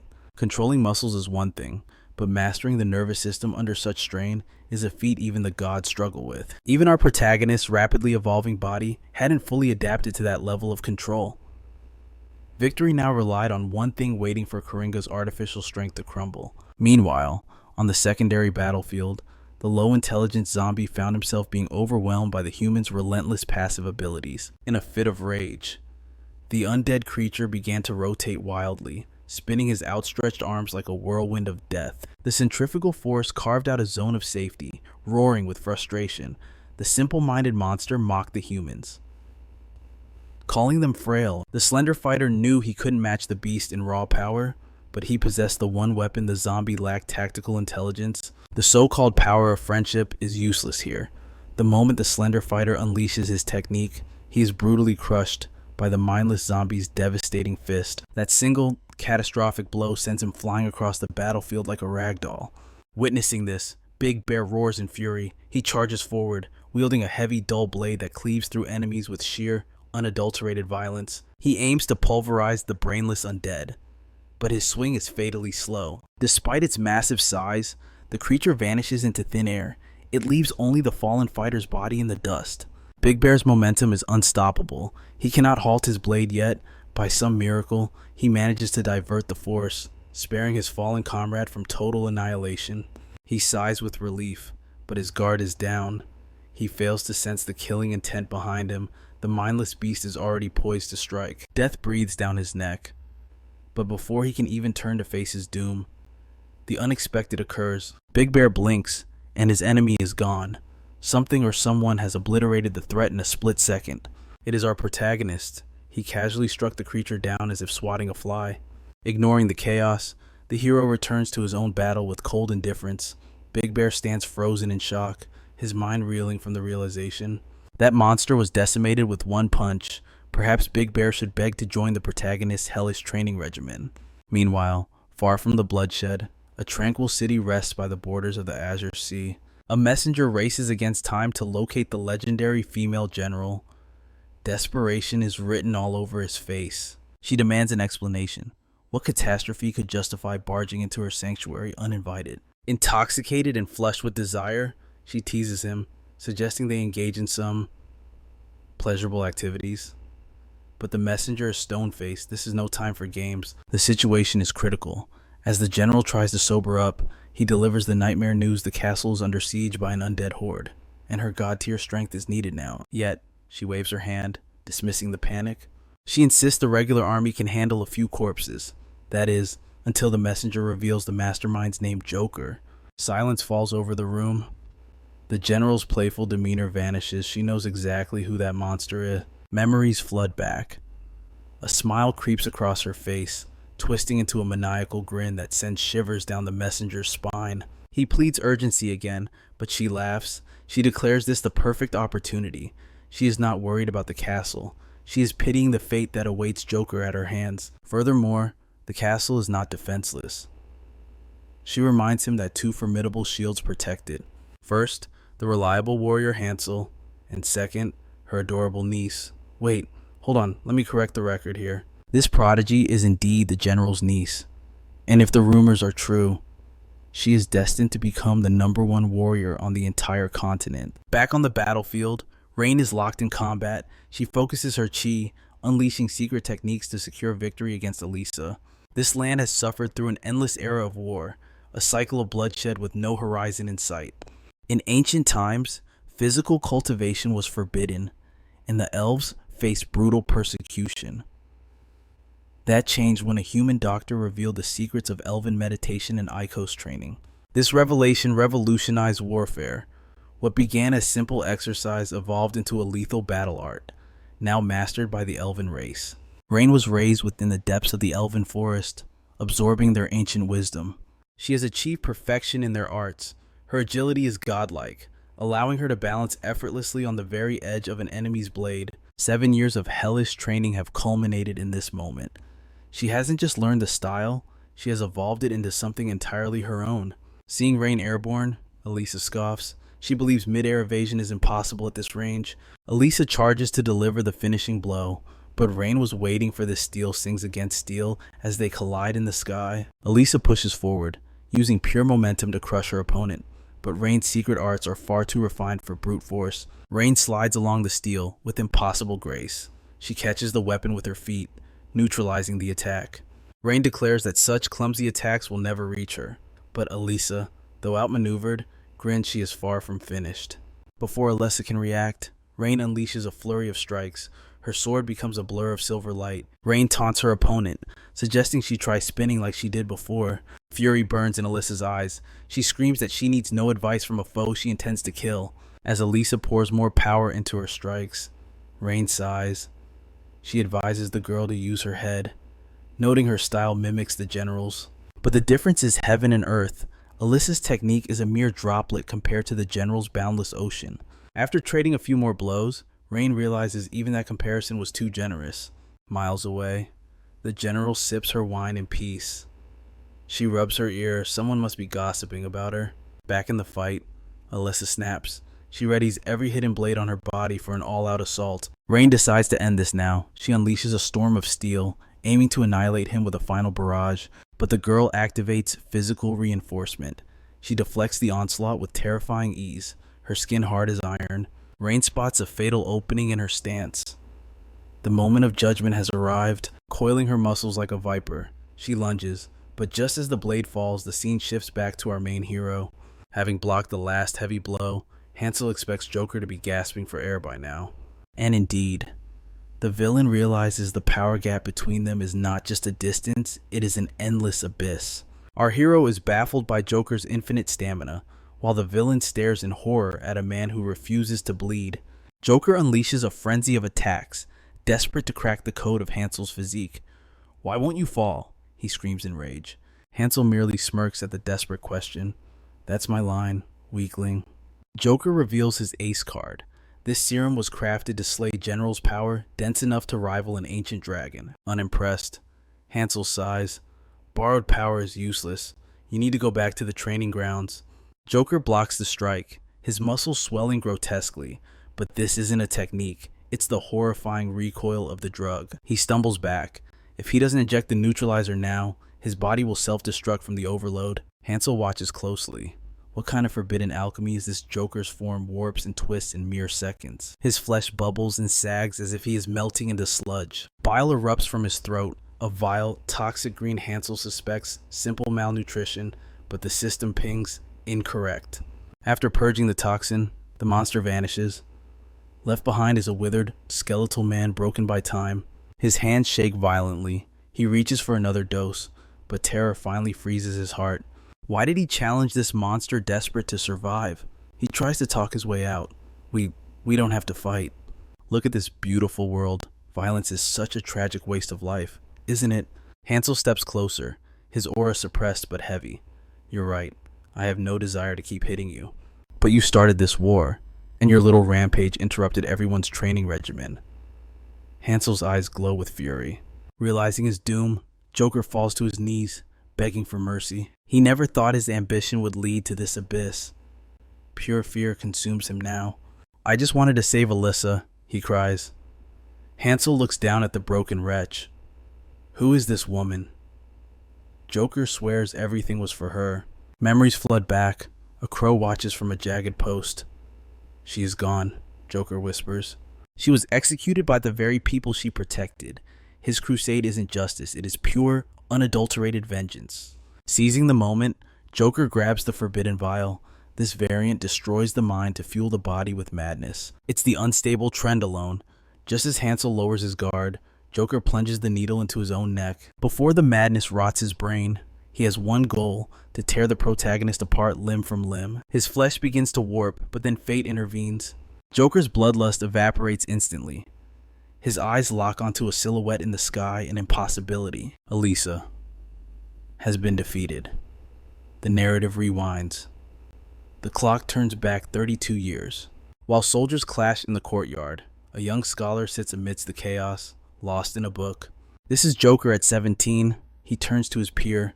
Why is our kingdom so starved of mana? His friend is clueless. His companion is the young lord. Joker, the genius successor, urges him, "You need to hear this discovery." But the young lord is obsessed only with the sword and his physical limits. He ignores the bookworm, knowing Joker will lecture him regardless of his interest. Catching his breath, the Lord relents. Fine, speak. Joker begins. Mana is not muscle, it is spirit. It is a volatile force. It thrives on passion. The deeper the emotion, the fiercer the mana flows. But our nation shackles us. We are taught to be stone, to bury our hearts from birth. That is why we are weak. That is why our mana cores remain tiny and withered. The young lord scoffs. Magic is a curse. Steel and sweat are the true identity of our people. Joker sneers. You sound like a filthy politician. In this world, there is no greater insult. The Lord shakes his head. Give up these foolish studies. Friend, they will lead you nowhere. The hour of discipline had arrived. A wooden practice sword sailed through the air, daring him to catch it. Joker never backed down from a challenge. A grin spread across his face, and in a heartbeat, wood clashed against wood. Do not let his scholar's robes fool you. Joker wielded his blade with hidden ferocity, driving the future lord into a corner. But the young lord possessed the fire of youth. His eyes snapped to a gap in the scholar's defense, and he lunged. A flurry of heavy strikes sent Joker crashing to the dust. The duel ended with the young lord standing tall as the victor. That marked his 123rd victory against 43 losses. But as the dust settled, a formidable presence entered the training grounds. It was their instructor, the future general of the realm, Master Ryan. Her aura alone commanded absolute respect. She approached with a critical eye, warning Joker that his stamina was lacking. If he wished to survive, he needed to temper his body further. The scholar complained, claiming the sword was not his path. Yet Master Ryan promised him that one day, this steel would be the only thing keeping him alive. He needed to evolve. She pointed to the young lord, who seemingly thrived in the heat of battle. But deep down, the lord fought a different battle. In truth, he found no joy in the art of war. He persisted only out of duty, until a sharp voice cut through the air. A newcomer declared that Joker was wasting his time. Such arrogance, the insult stung both boys, sparking a flash of anger in their eyes. Master Ryan stepped in, introducing the newcomer. From this day forth, this maiden would join their hellish training. Behold the general's disciple, Elise, a prodigy whose potential radiated from her very being. With a smirk of absolute superiority, Elise made a bold claim. She could crush both of them simultaneously without breaking a sweat. Their pride wounded, the boys accepted the challenge. They would teach this arrogant newcomer a lesson in humility. Elise stood ready to shatter their egos, refusing to be underestimated. She exploded forward with the ferocity of a wild beast. Instantly, the young lord and Joker froze. This was no spar. They were facing a true predator. Dust settled over their defeat. Yet, the young lord could only smile through the pain, while Joker admitted the terrifying truth: she was a monster. The young lord nodded in agreement. Elise was nothing like the delicate flowers of the noble court. Her presence defied description. She was a force of nature. Though a commoner, her strength gave her a radiant, captivating beauty. In the wake of their defeat, Joker began to speak of a newfound dream.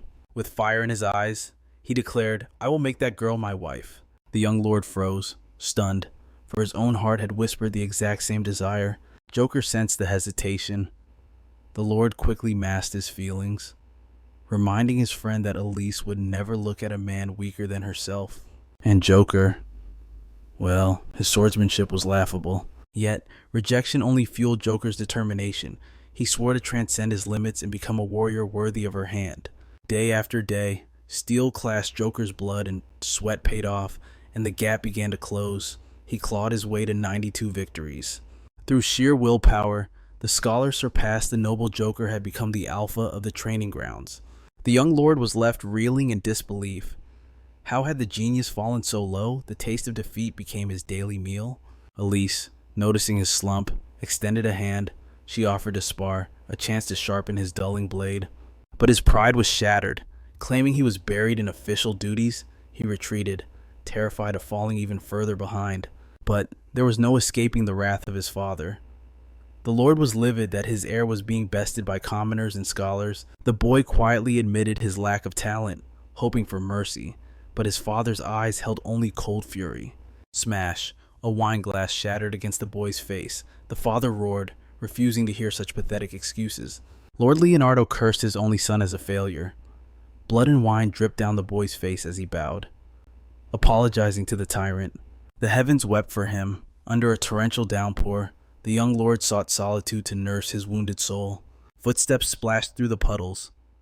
A voice called out, warning the young prince against the biting cold. He tried to push everyone away, but Elise was not so easily dismissed. She scoffed at his self-pity, calling him a fool. She looked into his eyes, piercing through his mask. How could he claim to be fine when his soul was clearly screaming? Since he had forgotten how to live, she would teach him, dragging him into the city. Elise opened a new world before his eyes. Her smile was radiant, unceasing. A dangerous hope took root in his heart. Was she happy simply because she was by his side? Emotions swirled like a storm. Could it be? Did she prefer him over the talented Joker? If this was true, he was the luckiest man alive. With a renewed spirit, they returned to the castle training grounds the very next day. Whispers were spreading like wildfire throughout the territory. The rumors claimed Joker had confessed his love to Alyssa, only to be brutally rejected.